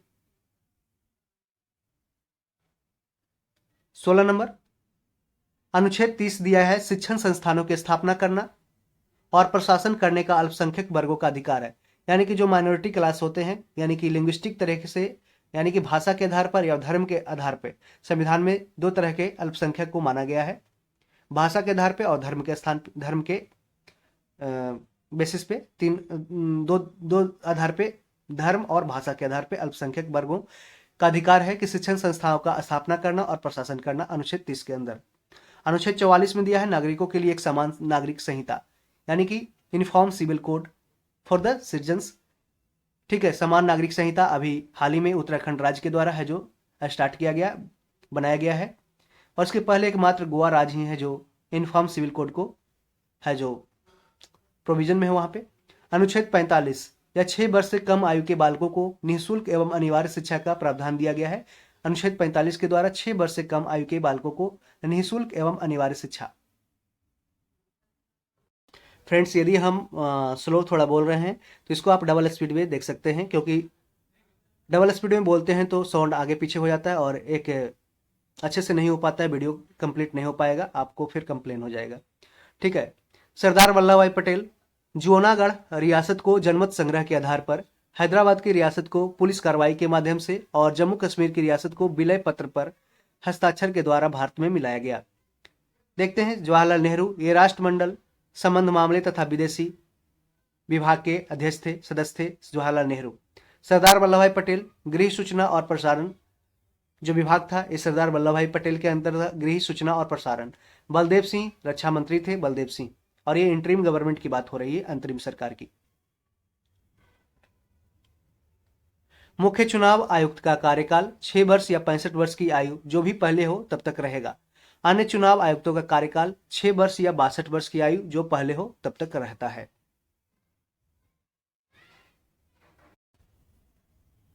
अनुच्छेद 112, भारतीय संविधान के अनुच्छेद 112 में भारत के केंद्रीय बजट को वार्षिक वित्तीय विवरण यानी कि एनुअल फाइनेंशियल स्टेटमेंट के रूप में निर्देशित किया गया है, जो कि भारत का वार्षिक बजट होता है, एनुअल बजट होता है, जिसे प्रत्येक वर्ष फरवरी के पहले कार्य दिवस को भारत के वित्त मंत्री द्वारा प्रस्तुत किया जाता है। भारत के वर्तमान वित्त मंत्री हैं निर्मला सीतारमण। पूर्व वित्त मंत्री मोरारजी देसाई ने अब तक में सबसे अधिक 10 बार बजट को प्रस्तुत किए हैं। राज्यसभा यानी भारतीय संसद का उच्च सदन, जिसमें कुल 245 सदस्य हैं। निर्वाचित तथा मनोनीत टोटल अभी वर्तमान संख्या कितना है? 245, जिनमें 12 सदस्य भारत के राष्ट्रपति द्वारा नामांकित किए जाते हैं। राज्यसभा एक स्थायी सदन है जिसके सदस्यों का कार्यकाल 6 वर्षों के लिए होता है। देखिए, राज्यसभा का कोई भी कार्यकाल नहीं होता, राज्यसभा के सदस्यों का कार्यकाल होता है 6 वर्ष, जिसमें 1/3 यानी कि 1/3 है जो हर एक दूसरे साल है जो निकलते रहते हैं। 1/3 सदस्य प्रत्येक 2 वर्ष पर सेवानिवृत्त होते हैं, रिटायर्ड होते रहते हैं। राज्यसभा के पदेन सभापति भारत के उपराष्ट्रपति होते हैं। अभी वर्तमान में है जगदीप धनखड़। ठीक है, भारत के वर्तमान उपराष्ट्रपति कौन है? जगदीप धनखड़ है, और वर्तमान राष्ट्रपति हैं द्रौपदी मुर्मू। 21 नंबर देखते हैं, भारतीय नेताओं को विश्व युद्ध में अंग्रेजों का साथ देने के लिए राजी करने के लिए मार्च 1942 में के अंत में ब्रिटिश सरकार ने क्रिप्स मिशन भेजा था, और इसके द्वारा है भारतीयों से सहयोग प्राप्त करने का प्रयास किया गया। सर स्टेफर्ड क्रिप्स इस मिशन के अध्यक्ष थे, परंतु यह मिशन है जो असफल रहा। मुस्लिम लीग और इंडियन नेशनल कांग्रेस दोनों ने इसका है जो बहिष्कार कर दिया, और गांधी जी ने इसको कहा है पोस्ट डेटेड चेक, यानी कि ऐसा चेक जो माने कि कोई काम का ना हो, बैंक में भंजे ही नहीं। ब्रिटिश सरकार द्वितीय विश्व युद्ध के लिए भारत का सहयोग चाहती थी। केशवानंद भारतीय विवाद। केशवानंद भारती बनाम केरल राज्य के मामले में अधिकांश न्यायाधीशों द्वारा वाद विवादों के बाद प्रस्तावना को संविधान का अंग स्वीकार किया गया, यानी पार्ट ऑफ, अभी प्रियम्बल क्या है? पार्ट ऑफ द कॉन्स्टिट्यूशन है, और इसमें एक जैसे पूरे संविधान के भाग को संशोधन किया जा सकता है, वैसे ही संविधान की प्रस्तावना में भी संशोधन किया जा सकता है। संविधान की प्रस्तावना को संविधान की आत्मा कहा गया है, लेकिन आर्टिकल 32 को भीमराव अंबेडकर ने कहा है कि यह संविधान की आत्मा है, इसको ध्यान रखें। 23 नंबर से भारतीय संविधान के भाग 4 का में के तहत अनुच्छेद 51 का के अंतर्गत मूल कर्तव्य, यानी कि पार्ट 4A के तहत अनुच्छेद 51A के अंतर्गत मूल कर्तव्यों यानी फंडामेंटल ड्यूटी का प्रावधान दिया गया है। सरदार स्वर्ण सिंह समिति के संस्तुति पे 42वें संविधान संशोधन 1976 के द्वारा मूल कर्तव्यों को भारतीय संविधान में जोड़ा गया। मूल कर्तव्यों को सोवियत संघ के संविधान से लिया गया है, यूएसएसआर के संविधान से लिया गया। मूल संविधान में इसकी संख्या 10 थी, लेकिन वर्तमान में मौलिक कर्तव्यों की संख्या कितनी हो चुकी है? 11 है, और ये 11वां कर्तव्य 86वें संविधान संशोधन 2002 द्वारा जोड़ा गया था। अनुच्छेद 16 में लोक नियोजन यानी कि पब्लिक एम्प्लॉयमेंट के विषय में अवसर की समानता, यानी कि equality of opportunity in public employment in under article 16 दिया गया है, लोक नियोजन के विषय में अवसर की समता। अनुच्छेद 32 में संवैधानिक उपचारों का अधिकार वर्णित है। अनुच्छेद 32 में है कि constitutional remedies, right to constitutional remedies. Article 32, अगर किसी भी व्यक्ति के मौलिक अधिकारों का हनन होता है तो इसके अंतर्गत इस स्थिति में न्यायालय की शरण ले सकता है। इसलिए डॉक्टर अंबेडकर ने संविधान का सबसे महत्वपूर्ण अनुच्छेद 32 को बताया था और कहा था कि इस अनुच्छेद के बिना संविधान अर्थहीन है, और यह संविधान की आत्मा और हृदय यानी कि heart and soul of the constitution according to doctor Bhimrao Ambedkar, that is article 32। Okay, और आर्टिकल 226 के द्वारा कोई भी है जो मौलिक अधिकार के हनन के लिए होता है तो है जो सुप्रीम हाई कोर्ट जा सकता है, हाई कोर्ट, और 32 में सुप्रीम कोर्ट। 25 नंबर देखते हैं, भारतीय संसद के इतिहास में पहली बार अगस्त 1963 में जेबी कृपलानी ने संसद के मानसून सत्र के दौरान पंडित जवाहरलाल नेहरू के नेतृत्व वाली सरकार के खिलाफ अविश्वास प्रस्ताव पेश किया था, यानी कि नो कॉन्फिडेंस मोशन पेश किया। कब पहली बार किया था?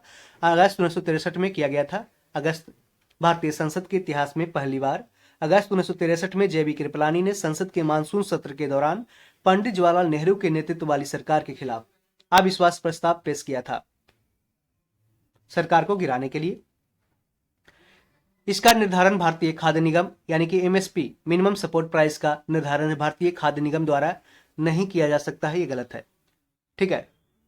सीएससीपी यानी commission for agriculture cost and prices, CSCP पूछा भी गया क्वेश्चन है। 1965 में गठित हुआ। कृषि और किसान कल्याण मंत्रालय का एक संलग्न कार्यालय है सीएससीपी। 1965 में इसका गठन किया गया। हरित क्रांति के मद्देनजर 1966-67 में पहली बार भारत सरकार द्वारा न्यूनतम समर्थन मूल्य की घोषणा की गई। 1965 में गठन हुआ और 1966-67 में इसकी पहली बार भारत सरकार द्वारा एमएसपी का गठन घोषणा किया गया और वर्तमान में टोटल 23 फसलों पे दिया जाता है एमएसपी। वित्तीय समावेशन यानी कि फाइनेंशियल इंक्लूजन का तात्पर्य है समस्त नागरिकों तक वहनीय दर पर उपयोगी वित्तीय सेवाओं तथा उत्पादों की पहुंच सुनिश्चित करना। सभी कार्यक्रम दिया गया था ऑप्शन में, वह वित्तीय समावेशन प्रक्रिया के भाग है, जैसे कि मुद्रा योजना, ये सब सारे और भी क्वेश्चन उसमें ऑप्शन में दिया गया था, उसको देख सकते हैं आप। मिश्रित अर्थव्यवस्था, स्वतंत्रता के पूर्व भारतीय अर्थव्यवस्था लाजा फेयर वाली अर्थव्यवस्था थी, यानी कि स्वतंत्रता के पहले भारतीय अर्थव्यवस्था क्या था? लासाज फेयर वाली यानी ओपन फ्री इकोनॉमी था। स्वतंत्रता के बाद भारत ने मिश्रित अर्थव्यवस्था यानी मिक्स्ड इकोनॉमी सिस्टम को अपनाया था। यह व्यक्तिगत पहल और सामाजिक लक्ष्यों के बीच एक विश्वसनीय संतुलन का प्रतिनिधित्व करता है, मिक्स्ड इकोनॉमी। आरबीआई नीतिगत दरों जैसे कि CRR cash reserve ratio, SLR statutory liquidity ratio, repo rate, bank दर बैंक रेट को बढ़ाकर मुद्रास्फीति को नियंत्रित करने का प्रयास करता है, यानी कि मनी सप्लाई को है जो कंट्रोल करता है। यदि मार्केट में मनी सप्लाई को बढ़ाना है तो ये आरबीआई क्या करेगा? सीआरआर कम कर देगा, एसएलआर कम कर देगा, रेपो रेट कम कर देगा, बैंक रेट को कम कर देगा, जिस कारण से पब्लिक के पास ज्यादा से ज्यादा पॉकेट में पब्लिक के पैसा जाएगा, जिस कारण से वो ज्यादा से ज्यादा मार्केट में इन्वेस्ट करेगा और इन्वेस्ट करेगा तो ज्यादा उसका जो मनी सप्लाई है वो बढ़ेगा और इन्फ्लेशन भी बाई अकॉर्डिंग बढ़ेगा ही बढ़ेगा, जैसे महंगाई बढ़ेगा। जैसे आपके पास पॉकेट में अगर 20 रुपया है, ठीक है, 20 रुपया की जगह आपको है जो एक दिन 40 रुपया दे दिया जाएगा। 20 रुपया में आप अगर कोई सब्जी गोभी खरीदने जाएंगे तो उसमें है जो 2-3 सब्जी खरीदेंगे, कम रेट वाले खरीदेंगे। लेकिन आपको अगर मिल जाएगा गोभी 40 रुपये किलो और आपके पास 40 रुपया मौजूद है तो ठीक है, 20 रुपये किलो या 40 रुपये किलो अगर गोभी को रेट बढ़ा करके दिया जाए तो भी आप खरीदने में सक्षम हैं। तो इसी को इन्फ्लेशन है जो बोलते हैं। इसी इन्फ्लेशन को कंट्रोल करने के लिए आरबीआई क्या करती है? ये सब सीआरआर, एसएलआर, रेपो रेट और बैंक रेट को बढ़ा देती है, जिस कारण से पॉकेट मनी है जो पब्लिक का थोड़ा सा डाउन हो जाए। आरबीआई रेपो रेट को बढ़ाकर मुद्रास्फीति को नियंत्रित करता है। ठीक है। मुद्रा करेंसी मूल्य का मापक होता है। मूल्य का मापक क्या होता है? मुद्रा करेंसी होता है। इसके द्वारा दैनिक जीवन में खरीद और बिक्री की जाती है। भारत की मुद्रा क्या है? रुपया है। जापान की मुद्रा येन है। चीन की मुद्रा क्या है? रेनमिनबी है, जिसे युआन भी बोलते हैं। बांग्लादेश की मुद्रा टका है और मालदीव की जो मुद्रा का नाम है रूफिया है, रूफिया। ठीक है, इसको याद रखें, रूफिया मालदीव की मुद्रा का नाम है। पाकिस्तान की मुद्रा का नाम है पाकिस्तानी रुपया। ठीक है। इंडोनेशिया की मुद्रा का नाम रुपया है, रुपया। ठीक है, आगे बढ़ते हैं। Why I am a Hindu भारतीय राजनेता शशि थरूर की 2018 में प्रकाशित पुस्तक है। पहले भाग में शशि थरूर ने हिंदू धर्म का संक्षिप्त इतिहास और अपने निजी विकास को प्रस्तुत करते हैं। दूसरे भाग में उन्होंने हिंदुत्व आंदोलन के रूप में आधुनिक हिंदू राष्ट्रवाद के उदय का वर्णन किया है और एन एरा ऑफ डार्कनेस भी लिखा है शशि थरूर ने। माउंट एवरेस्ट पर चढ़ने वाली पहली भारतीय महिला थी बछेंद्री पाल है, बछेंद्री पाल। बछेंद्री पाल का जन्म 24 मई 1954 को उत्तराखंड में एक बहुत ही साधारण परिवार में हुआ था। कब हुआ था? 1954 में, याद रखें। बछेंद्री पाल ने 1984 में, ठीक है, 30 सालों बाद, अपने जन्म से 30 साल की उम्र में प्रथम भारतीय महिला के रूप में एवरेस्ट फतह किया तथा भारत को गौरवान्वित किया था। The golden bird, Sarojini Naidu एक प्रसिद्ध कवयित्री तथा भारतीय राजनीतिक कार्यकर्ता थे। गोल्डन बर्ड ये सरोजिनी नायडू के द्वारा नहीं लिखा गया है, ध्यान रखें। सरोजिनी नायडू ने पुस्तक लिखा the golden threshold, Sarojini Naidu द्वारा लिखी गई पुस्तक है। यह पुस्तक 1905 में प्रकाशित की गई। The golden bird, Jacob Grimm और Wilhelm Grimm, golden bird Jacob Grimm और विल्हेम ग्रिम के द्वारा लिखा गया पुस्तक है। किजिल कुंभ, किजिल कुंभ मध्य एशिया में यानी सेंट्रल एशिया में एक रेगिस्तान है और ये कजाकिस्तान, किर्गिस्तान और तुर्कमेनिस्तान, ये तीन याद रखिएगा। किजिल कुंभ है जो मध्य एशिया यानी सेंट्रल एशिया में है एक रेगिस्तान, और यह कौन कौन से कंट्री में है? सेंट्रल एशिया के 3 कंट्री में है, कजाकिस्तान, उज्बेकिस्तान और तुर्कमेनिस्तान। यह आम दरुआ एवं सिर दरिया के बीच के दोआब में स्थित है। दोआब क्या होता है? 2 नदियों के बीच की भूमि को दोआब कहते हैं। यह आमू दरिया और सिर दरिया के बीच की दोआब में स्थित है। इसका क्षेत्रफल है 2,98,000 किलोमीटर स्क्वायर। राष्ट्रीय उद्यमिता एवं लघु व्यवसाय विकास संस्थान कहाँ है? उत्तर प्रदेश के नोएडा में स्थित है राष्ट्रीय उद्यमिता एवं लघु व्यवसाय विकास संस्थान। हरिश्चंद्र अनुसंधान संस्थान, ये भारतीय राज्य उत्तर प्रदेश के इलाहाबाद में स्थित एक अनुसंधान संस्थान है। इस संस्थान की स्थापना हुआ था 1965 में।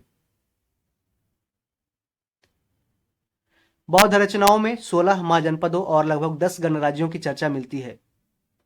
इसमें 3 महाजनपद अंग, मगध और लिच्छवी गणराज्य है जो बिहार के क्षेत्र में स्थित है। इन पर विस्तृत जानकारी है जो अंगुत्तर निकाय में मिलती है जो बौद्ध ग्रंथ था। सोन परियोजना, सोन नहर प्रणाली भारत की प्राचीन नहर प्रणाली में से एक है। यह 1874 में से चालू है, 1874 से सोन नहर प्रणाली। इस परियोजना से लाभान्वित जिला में है अरवल, कैमूर, गया, जहानाबाद आदि। अरवल, कैमूर, गया, जहानाबाद आदि है जो इससे लाभान्वित जिला है बिहार में। कहा है? बिहार की प्राचीन, बिहार और भारत की भी प्राचीन है, बिहार की प्राचीन नहर में से एक है और भारत की भी प्राचीन है। महानंदा, महानंदा नदी उत्तरी बिहार के मैदान की सबसे पूर्वी नदी है। यह बिहार के पूर्णिया और कटिहार जिला में बहती है। यह नदी हिमालय से निकलने वाली गंगा की अंतिम सहायक नदी है। गंगा नदी बिहार की प्रमुख नदी है। गंगा नदी चौसा के निकट, बक्सर के चौसा, जिससे चौसा का युद्ध हुआ था 1539 में हुमायूं और शेरशाह के बीच, गंगा नदी चौसा के निकट बिहार के मैदान में प्रवेश करती है। यह नदी बिहार के मैदान को 2 भागों में बांटते हुए बंगाल में प्रवेश करती है। महानंदा।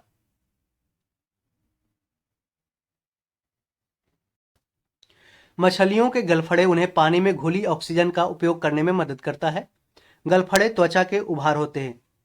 गिल्स को गैसों के आदान प्रदान के लिए रक्त वाहिकाओं की अच्छी आपूर्ति होती है। गिल्स को गैसों के आदान प्रदान के लिए रक्त वाहिकाओं की अच्छी आपूर्ति होती है। वे अब अवायवीय रूप से श्वसन करते हैं, यानी कि अनएरोबिक श्वसन करते हैं, अनएरोबिक रिस्पिरेशन करते हैं। और इस प्रक्रिया के दौरान in the absence of oxygen, और इस प्रक्रिया के दौरान अल्कोहल उत्पन्न करते हैं। इसलिए इनका उपयोग वाइन और बियर बनाने के लिए ईस्ट का उपयोग किया जाता है। ईस्ट का, बियर और वाइन के लिए ईस्ट का प्रयोग किया जाता है। धातु विद्युत के अच्छे सुचालक होते हैं क्योंकि उनके पास बहुत बड़ी संख्या में मुक्त वैलेंस इलेक्ट्रॉन है, फ्री वैलेंस इलेक्ट्रॉन होते हैं। जबकि बिजली का संचालन करने के लिए शीशे में कोई भी मुक्त इलेक्ट्रॉन नहीं होता है। ठीक है, इसलिए शीशा है जो कुचालक होता है। इसलिए धातुएं अच्छे संवाहन होते हैं, जबकि शीशा है जो विद्युत का कुचालक होता है। प्लास्टिक उत्पन्न कचरे में मुख्य रूप से जैव निम्नीकरण यानी कि बायोडिग्रेडेशन और गैर जैव निम्नीकरण यानी कि नॉन बायोडिग्रेडेबल पदार्थ होते हैं। प्लास्टिक, कांच, धातु के स्क्रैप आदि जैसे गैर जैव निम्नीकरण पदार्थ होते हैं, जैसे कि इसको है जो यानी कि नॉन बायोडिग्रेडेबल। ठीक है, इसको पुनः चक्रण के लिए भेजा जाता है, रिसाइकल करने के लिए। प्लास्टिक, कांच, धातु के स्क्रैप आदि जैसे, और इसको जमीन पे अगर रखा जाए, जमीन में फेंका जाए, तो यह जो आसानी से गलता पचता नहीं है, सड़ता नहीं है। ठीक है, जैव निम्नीकरण यानी बायोडिग्रेडेबल करने को भराव क्षेत्र में जमा किया जाता है और खाद में इसको परिवर्तित किया जाता है बायोडिग्रेडेबल को। और ये जमीन में, जैसे कि आप केले के छिलके, फल आदि सब को अगर चावल को, गेहूं को, उसको है जो फेंकेंगे तो सड़ करके है जो खाद में परिवर्तित किया जा सकता है। वन उन्मूलन उन्मूलन यानी कि डिफॉरेस्टेशन का अर्थ है वनों को काटकर उन्हें भूमि में मिलाना। इससे उन जंगलों में रहने वाले जंगली जानवरों के आश्रय और भोजन के स्रोत नष्ट हो जाते हैं। यह पृथ्वी के तापमान को बढ़ाकर और वर्षा को कम करके जलवायु परिस्थितियों को भी बदल देता है। जैसे जैसे पेड़ों को काटा जाएगा, अंतर्निहित मिट्टी भी मिट्टी के कटाव को बढ़ावा देगी। पेड़ों और मिट्टी के बीच पुनः चक्रित होने वाले पोषक तत्व नष्ट हो जाएंगे, जिससे मिट्टी अनउपजाऊ हो जाएगी और जो प्रोडक्शन है वो स्लो हो जाएगा। मिलान करना था। कौन सा पोर्ट किस राज्य में है? भटकल कर्नाटक में है, एलेपी केरल में, काकीनाडा कहाँ? आंध्र प्रदेश में, तुतिकोरिन तमिलनाडु में। तुतिकोरिन तमिलनाडु, काकीनाडा आंध्र प्रदेश, एलेपी केरल, भटकल कर्नाटक। पूछा है कि सतलज और काली नदियों के बीच की स्थित हिमालय के भाग को कुमाऊं हिमालय के नाम से जाना जाता है। और ये दरोगा पीटी के साथ साथ यूपीएससी पीटी भी ये क्वेश्चन को पूछा है कि सतलज और काली नदियों के बीच की हिमालय को क्या कहते हैं? कुमाऊं हिमालय कहते हैं। यह उत्तराखंड क्षेत्र में स्थित है। नंदा देवी, बद्रीनाथ, केदारनाथ, त्रिशूल तथा कामेत आदि इस क्षेत्र के प्रमुख चोटी क्षेत्र हैं। ठीक है, नंदा कुमाऊं हिमालय के क्षेत्र हैं। नंदा देवी, बद्रीनाथ, केदारनाथ, त्रिशूल, कामेत। अम्लीय, देखिए ऊंचे क्षेत्रों की लेटराइट मृदा होती है, अम्लीय प्रकार की होती है। यानी कि जो हाई अल्टीट्यूड वाले क्षेत्र होते हैं वहां की लेटराइट मृदा क्या होती है? अम्लीय प्रकार की होती है। लेटेराइट मिट्टी का निर्माण भारी वर्षा के कारण हुई निक्षालन प्रक्रिया के कारण होता है। यानी कि वहां से मिट्टी का डिपोजिशन, जो मिट्टी का इरोजन होता है, मिट्टी बह जाती है। शुष्क मौसम में यह मिट्टी सूख जाती है और इसका स्वरूप हो जाता है चट्टानी। और यह है जो चाय की खेती के लिए प्रसिद्ध है, ज्यादा उपयोगी है। देश की राजधानी देखते हैं और मुद्रा देखते हैं। गैबोन की राजधानी कहाँ है? लिब्रेविले है और इसका मुद्रा है फ्रैंक। गैबोन की राजधानी कहाँ है? लिब्रेविले, मुद्रा फ्रैंक। कोमोरोस की राजधानी मोरोनी, कोमोरोस की राजधानी मोरोनी और इसका मुद्रा भी फ्रैंक है। गाम्बिया की राजधानी बंजूल, बंजूल गाम्बिया की राजधानी है और दलासी मुद्रा का नाम है। गाम्बिया की राजधानी कहाँ? बंजूल, मुद्रा का नाम दलासी। कांगो की राजधानी कहाँ? ब्राजीबिले, कांगो की राजधानी कहाँ है? ब्राजाबिले, ब्राजाबिले और मुद्रा है फ्रैंक है। कांगो लोक गणराज्य की राजधानी है किंशासा। देखिए कांगो अलग है, कांगो लोक गणराज्य अलग है। इसकी राजधानी कांगो लोक गणराज्य की किंशासा और कांगो की ब्राजाबिले। मुद्रा इसका जैरे है। कांगो लोक गणराज्य की मुद्रा क्या है? जैरे, जबकि कांगो की मुद्रा है फ्रैंक। मिलान करना है। वन की प्रकृति और किस क्षेत्र में है? उष्ण कटिबंधीय सदाहरित वन। ये कहाँ पाए जाते हैं? शिलोंग में, मेघालय के शिलोंग। मानसून, ये शिवालिक। मानसून कहाँ? शिवालिक में। मैंग्रोव, पश्चिमी बंगाल क्षेत्र में, सुंदरबन डेल्टा। समशीतोष्ण, ये नीलगिरी क्षेत्र, तमिलनाडु, कर्नाटक, केरल। जनजाति किस प्रदेश में है? तो भील है, जो मालवा यानी कि मध्य प्रदेश क्षेत्र में भील जनजाति। थारू जनजाति तराई क्षेत्र में, आप जानते हैं थारू, गद्दी, ये सब कहाँ है? ये तराई जनजाति में हिमाचल प्रदेश के आसपास क्षेत्र है। गोंड, ये बस्तर जिला छत्तीसगढ़, गोंड। टोंडा नीलगिरी क्षेत्र में, तमिलनाडु, कर्नाटक, केरल, नीलगिरी। 10 डिग्री उत्तर से 10 डिग्री दक्षिणी विषुवत रेखा यानी कि इक्वेटर 0 डिग्री से 10 डिग्री उत्तर से लेकर 10 डिग्री दक्षिण अक्षांश तक निम्न वायुदाब यानी कि लो प्रेशर जोन होता है। ठीक है, इस क्षेत्र में धरातलीय लो प्रेशर जोन का मतलब जहां पे टेम्परेचर हाई होगा वहां पे प्रेशर लो होगा। टेम्परेचर हाई यानी कि प्रेशर लो, यानी कि कंडेंसेशन कम रहेगा। ठीक है, कंडेंसेशन कम। अगर हाई कंडेंसेशन हो गया तो हाई प्रेशर जोन हो गया, जैसे कि पोल क्षेत्र में होता है, यानी ध्रुवीय क्षेत्र में जहां पे ठंडी ज्यादा होती है वहां पे प्रेशर हाई प्रेशर होगा। ठीक है, और वहां पे टेम्परेचर लो होगा। तो विषुवत रेखा में है जो सूर्य का सबसे ज्यादा प्रकाश विषुवत रेखा पे पड़ता है, तो 0 डिग्री पे पड़ता है, तो आसपास 0 डिग्री से 10 डिग्री के आसपास भी है जो बहुत ही अच्छे अमाउंट में सन लाइट वहां पे मौजूद रहता है, जिस कारण से वहां पे लो प्रेशर यानी कि टेम्परेचर हाई रहता है। ठीक है, इस क्षेत्र में धरातलीय क्षैतिज पवन नहीं चलती।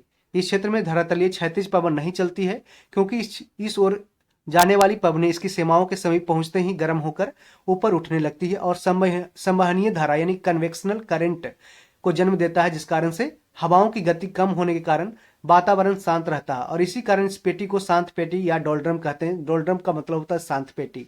और यहाँ पे जो संवहनीय धारा बनती है इसी कारण से है जो वर्षा ज्यादा यहाँ पे देखने को मिलती है। तो विषुवत रेखीय क्षेत्र में क्या होता है कि सबसे ज़्यादा टेम्परेचर और सबसे ज़्यादा है जो वहाँ पे बारिश देखने को मिलती है, इसलिए वहाँ के जो आसपास के जो वन होते हैं वो सदाबहार वन होते हैं, यानी कि एवरग्रीन फॉरेस्ट होते हैं। परिणाम स्वरूप इस कटिबंध में केवल ऊर्ध्वाधर वायु धाराएं ही पाई जाती है, यानी कि वर्टिकल जो एयर करंट है वही बस पाई जाती है, हॉरिजेंटली यहाँ पे हवा नहीं चलती है।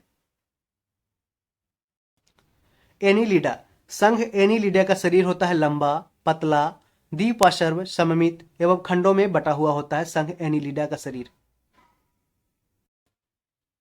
संघ एनीलिडा में आहार नाल यानी कि फूड पाइप होते हैं, वो पूर्णतः विकसित होता है। श्वसन प्रायः त्वचा के द्वारा, किसके द्वारा? त्वचा के द्वारा, कुछ जंतुओं में क्लोम के द्वारा भी होता है। श्वसन प्रायः एनीलिडा किसके द्वारा करता है? त्वचा के द्वारा, यानी कि स्किन के द्वारा, और कुछ जंतुओं में क्लोम द्वारा होता है। इस संघ का उत्सर्जी अंग क्या होता है? ब्रिक के रूप में होता है। उत्सर्जी अंग क्या है? ब्रिक के रूप में होता है। इस संघ में जंतु एक लिंगी एवं उभयलिंगी दोनों प्रकार के होते हैं, जैसे कि केंचुआ, जोंक, नेरिस आदि है जो एनीलिडा संघ के हैं, केंचुआ, जोंक, नेरिस, और यह एक लिंगी और उभयलिंगी दोनों प्रकार के होते हैं। मोर एवं ऊंट, देखिए नियत तापी प्राणी है मोर और ऊंट, अपने शरीर का तापमान किसी भी वातावरण में नियमित यानी कि रेगुलेट कर सकता है ऊंट और मोर, या स्थिर रख सकता है, इसलिए गर्म रुधिर वाले जंतु या नियत तापी कहलाते हैं, यानी कि वार्म ब्लडेड या कांस्टेंट टेम्परेचर वाले जीव कहलाते हैं। जैसे कि मगरमच्छ, डॉग फिश, कछुआ आदि असमतापी जंतु होते हैं। देखिए इसका एग्जाम्पल क्या है? अतः सभी पक्षी एवं स्तनधारी जीव नियत तापी के अंतर्गत है। सभी पक्षी और स्तनधारी जीव क्या है? नियत तापी के कांस्टेंट टेम्परेचर, जैसे कि मानव भी आता है किसमें? कांस्टेंट टेम्परेचर अपना, जैसे 37 डिग्री, 37.6 डिग्री सेल्सियस और 98.6 डिग्री फ़ारेनहाइट, ये शरीर का टेम्परेचर मानव का होता है, और ये एक रेगुलेटेड होता है, ठीक है, और ये हमेशा लगभग नॉर्मल सब इंसान में होता है। लेकिन मगरमच्छ, डॉग फिश, कछुआ ये सब असमतापी होते हैं, यानी कि बहुत ज़्यादा इसका टेम्परेचर में फ्लक्चुएशन देखने को मिलता है। लाइसोसोम कोशिका अंगक मुख्य रूप से पाचक एंजाइमों को संग्राहक कार की तरह कार्य करता है। यह एकल झिल्लीबद्ध कोशिकांग है जिसमें अनेक प्रकार के पाचक या जल अपघटनीय एंजाइम पाए जाते हैं। इसे सुसाइडल बैग भी बोलते हैं, आत्महत्या की थैली। इन जल अपघटनीय एंजाइमों की उपस्थिति के कारण इसे कोशिका की आत्महत्या की थैली या पाचक एंजाइमों की संग्राहकार भी कहा जाता है। इंडोल यौगिक एडेनिन व्युत्पन्न कैरोटीनॉइड और टर्पिन पादप वृद्धि नियामक इंडोल यानी कि प्लांट ग्रोथ रेगुलेटर। इंडोल यौगिक एडेनिन व्युत्पन्न कैरोटीनॉइड एवं टर्पिन के व्युत्पन्न होते हैं। देखिए ऑक्सिन, जिब्रेलिन, साइटोकाइनिन, एथिलीन और एब्सिसिक अम्ल पादप हार्मोन के उदाहरण हैं, जिसमें एब्सिसिक अम्ल क्या होता है? ये पादप के ग्रोथ को रोकता है, एब्सिसिक एसिड, जबकि ऑक्सिन, जिब्रेलिन, साइटोकाइनिन क्या है? प्लांट ग्रोथ हार्मोन, यानी कि प्लांट के ग्रोथ को बढ़ाता है। कौन कौन? देखिए प्लांट ग्रोथ हार्मोन है ये तीनों, ऑक्सिन, जिब्रेलिन, साइटोकाइनिन बढ़ाता है। एथिलीन क्या है? जो फलों को पकाने के लिए उपयोग में लाता है, ये एथिलीन हार्मोन, और ये नेचुरल रूप से एथिलीन हार्मोन है जो फलों को पकाता है पेड़ में ही। जबकि एसिटिलीन होता है जो कृत्रिम यानी कि मानव रूप से तैयार किया गया एक हार्मोन है, ठीक है, और इसे है जो एसिटिलीन से फल को, कच्चा फल तोड़ लिया जाता है, उसको जल्दी से जल्दी पकाया जाता है एसिटिलीन से। फास्फेट और पोटासियम उर्वरक का अत्यधिक उपयोग भौम जल में एक अविषालु पदार्थ की उपस्थिति के लिए उत्तरदायी हो सकता है। मुख्य रूप से बच्चों में ब्लू बेबी सिंड्रोम नामक बीमारी का प्रमुख कारण है विषाक्त भूजल का उपयोग माना गया है। देखिए नाइट्रेट के कारण, जो पानी में नाइट्रेट घुल जाता है जिसके कारण ब्लू बेबी सिंड्रोम होता है, और कैडमियम्स के कारण होता है इटाई डिजीज, इटाई बीमारी, और मिनीमाटा रोग हो जाता है मरकरी यानी कि पारा की अधिकता के कारण। और देखते हैं तुमता बीमारी यानी कि अल्टीट्यूड सिकनेस यानी कि ऊपर जाने की जो अधिक ऊंचाई पर होती है, क्योंकि अत्यधिक ऊंचाई पर ऑक्सीजन का निम्न आंशिक दबाव बन जाता है, यानी कि लो प्रेशर हो जाता है, और वहां पे ऑक्सीजन अच्छे से ब्लड है जो ऑक्सीजन को रेगुलेट नहीं कर पाता है, ट्रांसपोर्ट नहीं कर पाता है, जिस कारण से हेमोग्लोबिन है जो लो हो जाता है। तुंगता बीमारी 3 प्रकार की होती है, एक्यूट एल्टीट्यूड या mountain sickness, high altitude pulmonary oedema एवं हाई एल्टीट्यूड सेरिब्रल एडिमा। ठीक है, कार्बोहाइड्रेट, ग्लूकोज कार्बोहाइड्रेट का एक प्रकार होता है। कार्बन, हाइड्रोजन और ऑक्सीजन, यह किस रेशियो में रहता है? 1:2:1। कार्बन, हाइड्रोजन और ऑक्सीजन 1:2:1 के अनुपात से मिलकर बने कार्बनिक पदार्थ कार्बोहाइड्रेट कहलाते हैं। हमारे शरीर में ऊर्जा की आवश्यकता की पूर्ति इन्हीं पदार्थों से की जाती है, कार्बोहाइड्रेट से। 58 नंबर देखते हैं, बल की चुंबकीय रेखाएं चुंबक के पिंड के माध्यम से फैली हुई निरंतर वक्र में बंद होती है। चुंबकीय बल रेखाएं यानी कि मैग्नेटिक जो लाइंस होते हैं वह उत्तरी ध्रुव से शुरू होकर दक्षिणी ध्रुव पर समाप्त होती है। बल की चुंबकीय रेखाएं कभी भी प्रतिच्छेद इंटरसेक्ट आपस में नहीं करती है, वह भूमध्य रेखा की तुलना में ध्रुवों पर अधिकतम होती है। तो मैग्नेटिक लाइन जो कहाँ पे सबसे ज्यादा होता है? ध्रुव पर अधिकतम होता है, और इक्वेटर पे सबसे कम होता है, न्यूनतम होता है। और बल की चुंबकीय रेखाएं हो तो कभी प्रतिच्छेद नहीं करती है, जैसे कि ये हो गया नॉर्थ पोल और ये साउथ पोल, तो हमेशा नॉर्थ से लेकर साउथ तक जाएगा, ठीक है। और ये आपस में कभी भी एक दूसरे को कट नहीं करेगा, ये नहीं कि ऐसा नहीं कि ऐसे करके ऐसे करके नहीं जाएगा, ठीक है। और एक कर्व में है, ठीक है, वक्र में है। मोमबत्ती का जलना रासायनिक परिवर्तन तथा मोमबत्ती का पिघलना भौतिक परिवर्तन है। भौतिक परिवर्तन का मतलब क्या होता है कि यदि कोई भी वस्तु या कोई भी अवस्था है जो भौतिक से रासायनिक में जाता है, यानी कि एक अवस्था से दूसरी अवस्था में, अगर जैसे कि पानी है, पानी अगर लिक्विड है तो यदि वो ठोस बनता है यानी कि बर्फ बन जाता है, फिर बाद में इसको गर्म करके फिर इसको लिक्विड बनाया जा सकता है। तो एक दूसरे को अगर इंटरचेंज करता है यानी कि अपने अवस्था में इंटरचेंज हुआ तो वो भौतिक परिवर्तन। और रासायनिक परिवर्तन तब हुआ जब उसमें अगर एक बार, जैसे कि कोई भी अगर केमिकल रिएक्शन है उसमें अगर एक बार अपने अवस्था से दूसरी अवस्था में चला गया, जैसे दूध से दही बन गया, तो दही से वापस दूध नहीं बन सकता है, ये रासायनिक परिवर्तन है। तो मोमबत्ती का जलना क्या है? रासायनिक परिवर्तन। और मोमबत्ती का पिघलना भी भौतिक परिवर्तन है, जिससे रासायनिक ऊर्जा का परिवर्तन प्रकाश उत्सर्जन डायोड, लेजर, टेलीविजन सेट इत्यादि विद्युत ऊर्जा का उपयोग कर प्रकाश ऊर्जा में रूपांतरित करते हैं। फोटोसिंथेसिस यानी प्रकाश संश्लेषण एक प्रक्रिया है जिसके द्वारा पौधे ऑक्सीजन और ऊर्जा के लिए सूर्य के प्रकाश, जल और कार्बन डाइऑक्साइड का उपयोग करते हैं। उच्च पौधों द्वारा प्रकाश संश्लेषण के लिए आवश्यक प्राथमिक तत्व कार्बन डाइऑक्साइड, सूर्य का प्रकाश और जल है। देखते हैं, ठोसों में अधिकतम और गैसों में न्यूनतम होता है। चूंकि ध्वनि का वेग है जो माध्यम की प्रकृति पर निर्भर करता है, यानी कि जो नेचर ऑफ मीडियम, किस मीडियम में बह रहा है, किस मीडियम में चल रहा है, ध्वनि का वेग है जो माध्यम की प्रकृति पर निर्भर करता है, इसको ध्यान रखें। ध्वनि का वेग ठोसों में अधिकतम होता है और गैस में न्यूनतम होता है। ध्वनि का वेग होता है, जो स्पीड ऑफ साउंड होता है, वो ठोस में अधिकतम होता है और गैस में न्यूनतम होता है। उदाहरण के लिए देख सकते हैं कि वायु, जल और लोहा में ध्वनि का वेग क्रमशः क्या होता है?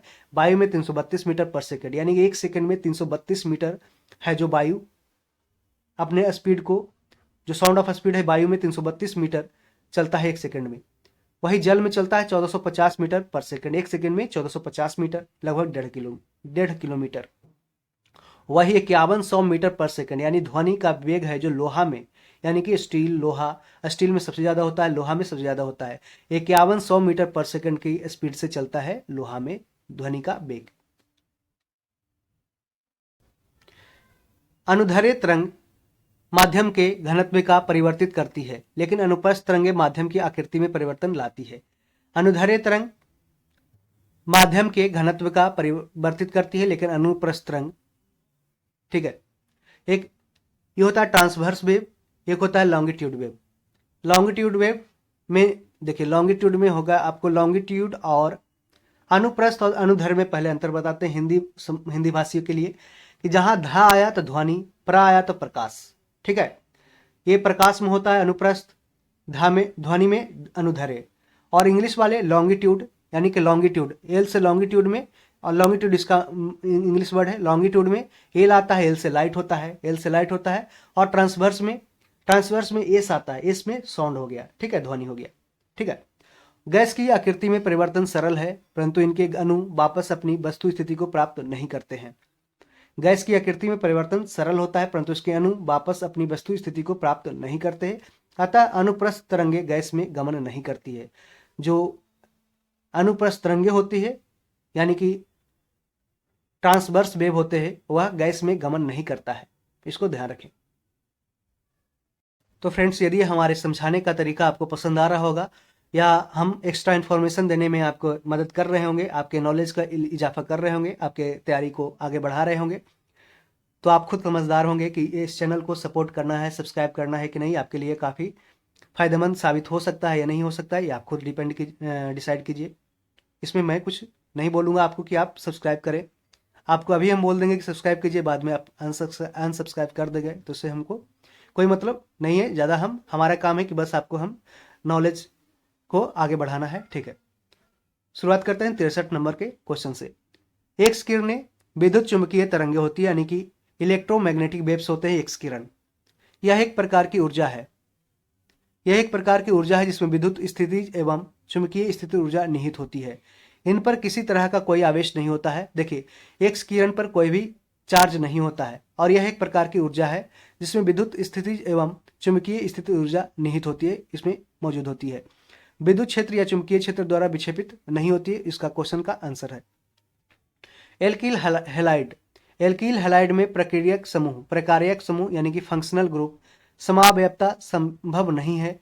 शेष अन्य सभी में जैसे कि अल्कोहल, एल्डिहाइड, साइनाइड में यह समअवयवता पाई जाती है। एल्कोहल का प्रकार्यक समूह समअवयवी कीटोन है तथा साइनाइड का प्रकार्यक समूह समअवयवी आइसोसाइनाइड है, आइसोसाइनाइड। एक बार और समझ लेते हैं इसको। एल्किल हैलाइड में जो फंक्शनल ग्रुप होता है एल्किल हैलाइड में, उसमें कोई भी फंक्शनल ग्रुप नहीं होता है एल्किल हैलाइड में। जबकि अन्य सभी में जैसे कि एल्कोहल में, एल्डिहाइड में, साइनाइड में है जो ये फंक्शनल ग्रुप यानी कि समअवयवता पाई जाती है, ठीक है। एल्कोहल का प्रकार्यक समूह समअवयवी कीटोन है, यानी कि एल्कोहल का जो कीटोन होता है वो फंक्शनल ग्रुप होता है और साइनाइड का फंक्शनल ग्रुप क्या होता है, आइसोसाइनाइड होता है। ग्रेफाइट में प्रत्येक कार्बन परमाणु समान तल में निकटवर्ती 3 अन्य कार्बन परमाणुओं से जुड़कर षटकोणीय वलय के रूप में व्यवस्थित होते हैं। प्रत्येक कार्बन का चौथा परमाणु होता है इलेक्ट्रॉन मुक्त होता है। यहाँ पे ग्रेफाइट में कितने 6 कोण बनते हैं, षटकोणीय होता है ग्रेफाइट। रेडियो समस्थानिक, रेडियो आइसोटोप्स, वर्ण लेखन विधि या क्रोमेटोग्राफी उन विलय पदार्थों के लिए उपयोगी है जो एक ही विलायक में घुलनशील होते हैं। एक ही विलायक में, ध्यान रखें, रेडियो समस्थानिक एक ही विलय पदार्थों में घुलनशील नहीं होते हैं। तो रेडियो आइसोटोप्स एक ही विलय पदार्थों में घुलनशील नहीं होते, अतः इसे वर्ण लेखन के प्रक्रम द्वारा पृथक नहीं किया जा सकता, यानी कि अलग नहीं किया जा सकता है रेडियो आइसोटोप्स को।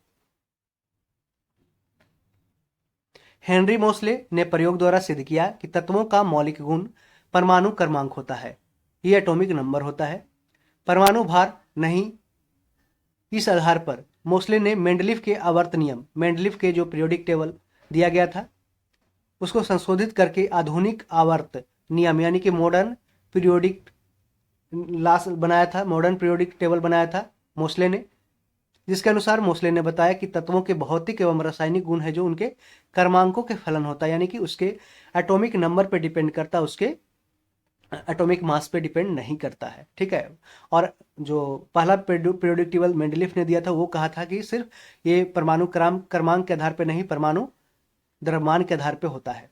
तो दोनों को अंतर समझ लीजिएगा। द्रव और उसमें अविलेय पदार्थ के अवयवों को निस्यंदन के उपयोग से अलग किया जा सकता है। द्रव और उसमें अविलेय पदार्थ है उसके अवयवों को निस्यंदन के उपयोग से अलग किया जा सकता है। किसी मिश्रण के कणों की अमाप में अंतर का उपयोग चालन तथा निस्यंदन प्रक्रियाओं द्वारा अलग किया जाता है। किसी मिश्रण के कणों की अमाप में अंतर का उपयोग चालन तथा निस्यंदन प्रक्रियाओं द्वारा पृथक्करण में किया जाता है। रेत और जल के मिश्रण में रेत के भारी कण तली में बैठ जाते हैं और निस्तारण की विधि के द्वारा, किसके द्वारा, निस्तारण की विधि द्वारा जल को अलग किया जाता है। किसी द्रव को उसी वाष्प में किसी द्रव को उसी वाष्प में परिवर्तित करने की प्रक्रिया वाष्पन कहलाती है। वाष्पन की विधि का उपयोग द्रव में घुले ठोस को अलग करने में किया जा सकता है। जिस विलयन में कोई पदार्थ और अधिक न घुल सके वह उस पदार्थ का संतृप्त विलयन होता है, यानी कि कंसंट्रेटेड सॉल्यूशन होता है। जिस विलयन में कोई पदार्थ और अधिक न घुल सके वह उस पदार्थ का संतृप्त विलयन होता है, यानी कंसंट्रेटेड सॉल्यूशन होता है। अब उसमें ज्यादा कोई भी और पदार्थ नहीं घुल सके। किसी पदार्थ के विलयन को गर्म करने पर उसमें और अधिक पदार्थ घोला जा सकता है, ठीक है। किसी पदार्थ के विलयन को और गर्म करने पर उसमें और अधिक पदार्थ घोला जा सकता है। द्रव्य की 3 प्रमुख अवस्थाएं होती है, ठोस, द्रव और गैस। यहाँ पे द्रव नहीं है, पदार्थ है। पदार्थ की 3 प्रमुख अवस्था, ठोस, द्रव और गैस। आधुनिक खोज के आधार पर 2 और अवस्थाएं खोजी गई है, प्लाज्मा और बोस आइंस्टीन कंडेंसेट। अतः द्रव की अधिकतम अवस्थाओं की संख्या कितनी है? तो यहाँ पे द्रव नहीं है, यहाँ पे पदार्थ है। पदार्थ की अधिकतम अवस्था कितनी होती है? 5 होती है। किसी तत्व के रासायनिक गुणधर्म तत्वों के सबसे बाहरी कोष में उपस्थित इलेक्ट्रॉनों की संख्या पर निर्भर करती है। किसी तत्व के रासायनिक गुणधर्म है जो तत्वों के सबसे बाहरी कोष, यानी कि जो वैलेंसी होते हैं उसमें उपस्थित जो सबसे, जैसे 281 है, ठीक है, सोडियम का होता है 281, तो सबसे बाहरी। तो किसी तत्व के रासायनिक गुणधर्म तत्वों के सबसे बाहरी कोष में उपस्थित इलेक्ट्रॉनों की संख्या पर निर्भर करता है। यदि किसी तत्व के बाहरी कक्षा में 8 इलेक्ट्रॉन अष्टक है तो यह तत्व अधिक स्थायी होगा। जैसे 2 8 हो रहा था तो ज़्यादा, जैसे 10 जिसका इलेक्ट्रॉनिक कन्फिग्रेशन 2 8 है, ठीक है, तो इसमें है जो ये ज़्यादा अस्थायी होगा। जैसे 2 8 1 है तो यह है जो एक किसी दूसरे को अस्थायी होने के लिए क्या करेगा, किसी दूसरे को एक दे देगा, और ऑक्टेव को, है ना, ये 8 इलेक्ट्रॉन अष्टक को पूरा कर लेगा, ठीक है, दे करके। केंद्र सरकार के पेंशन भोगियों के लिए जीवन यापन में सुगमता को बेहतर बनाने के लिए पेंशन और पेंशन भोगी कल्याण विभाग, यानी कि DORPW, डिजिटल जीवन प्रमाण पत्र DLC, डिजिटल लाइफ सर्टिफिकेट या जीवक प्रमाण के उपयोग को बढ़ावा दे रहा है, जो 2014 में बायोमेट्रिक उपकरणों के माध्यम से जमा करना शुरू हुआ था। अपार ID, केंद्रीय शिक्षा मंत्रालय ने राष्ट्रीय शिक्षा नीति यानी कि नेशनल एजुकेशन पॉलिसी 2020 के अनुरूप one nation one student ID card की अवधारणा पेश किया है, जिसे अपार ID कहा जाता है। APAAR ID United Service Institution of India. रक्षा मंत्री राजनाथ सिंह हैं, जिन्होंने सेना की परियोजना प्रोजेक्ट उद्धव का शुभारंभ किया, जिसका उद्देश्य प्राचीन ज्ञान को आधुनिक सैन्य शिक्षा शास्त्र में के साथ एकीकृत करना है। रक्षा मंत्री राजनाथ सिंह ने सेना की परियोजना प्रोजेक्ट उद्धव का शुभारंभ किया, जिसका उद्देश्य है प्राचीन ज्ञान को आधुनिक सैन्य शिक्षा शास्त्र के साथ एकीकृत करना, इंटीग्रेट करना है। एंडलेस बॉर्डर सर्वश्रेष्ठ फिल्म अब्बास अमीनी द्वारा निर्देशित है। फारसी फिल्म एंडलेस बॉर्डर को 94 IFFI में सर्वश्रेष्ठ फिल्म का गोल्डन पीकॉक पुरस्कार दिया गया है। एंडलेस बॉर्डर को, इसको ध्यान रखें, और किसके द्वारा है? अब्बास अमीनी द्वारा ये डायरेक्ट की गई फारसी फिल्म है। केंद्रीय पर्यावरण, वन और जलवायु परिवर्तन मंत्री कौन है अभी वर्तमान में? श्री भूपेंद्र यादव हैं। उनके द्वारा 2 फरवरी 2023 को विश्व आर्द्रभूमि दिवस मनाया था, वर्ल्ड वेटलैंड डे 2 फरवरी को। इसके अवसर पे दलदली संरक्षण यानी कि वेटलैंड कंजर्वेशन के लिए संपूर्ण सामाजिक दृष्टिकोण के रूप में आर्द्रभूमि बचाओ अभियान शुरू किया गया था। आर्द्रभूमि बचाओ अभियान कब? 2 फरवरी 2023 से। कुल 92 महिला अरबपतियों के साथ अमेरिका इस सूची में टॉप पर है, और 46 महिला अरबपतियों के साथ चीन है जो दूसरे स्थान पे, और भारत का स्थान इसमें कितना है? 5वां स्थान है, भारत का 5वां स्थान है। वर्ष 2070 तक भारत ने COP26 शिखर सम्मेलन में वर्ष 2070 तक अपने उत्सर्जन को नेट जीरो यानी कि शुद्ध शून्य करने का वादा किया है। देखिए COP26 कहाँ हुआ था? ये ग्लासगो यूके में हुआ था, और COP27 हुआ था शर्म शेख इजिप्ट में। COP28 कहाँ हुआ था? ये अभी हाल ही में दुबई में, UAE की राजधानी दुबई में हुआ। और COP29 कहाँ होने जा रहा है? तो COP29 अजरबैजान में होने जा रहा है, जिसकी राजधानी कहाँ है? बाकू है, बाकू। इस तरीके से हमने आपको एक्स्ट्रा इन्फॉर्मेशन भी प्रोवाइड करने की कोशिश की है, तो आप पे डिपेंड करता है कि चैनल को सब्सक्राइब करना है कि नहीं करना है। सरकार ने अनधिकृत कोयला खनन यानी कि इलीगल कोल माइनिंग्स गतिविधियों की सूचना देने के लिए एक मोबाइल ऐप खनन प्रहरी और एक web app coal mine surveillance and management system CMSMS launch किया है। लॉस एंजल्स टाइम्स के क्रिस्टीना हॉस ने फीचर फोटोग्राफी श्रेणी में पत्रकारिता में 2023 का पुलित्जर पुरस्कार जीता है। किसने? लॉस एंजल्स टाइम्स की क्रिस्टीना हॉस ने। प्रोटीन का अधिकार अभियान ने पोषण जागरूकता सूचकांक 2023 जारी किया।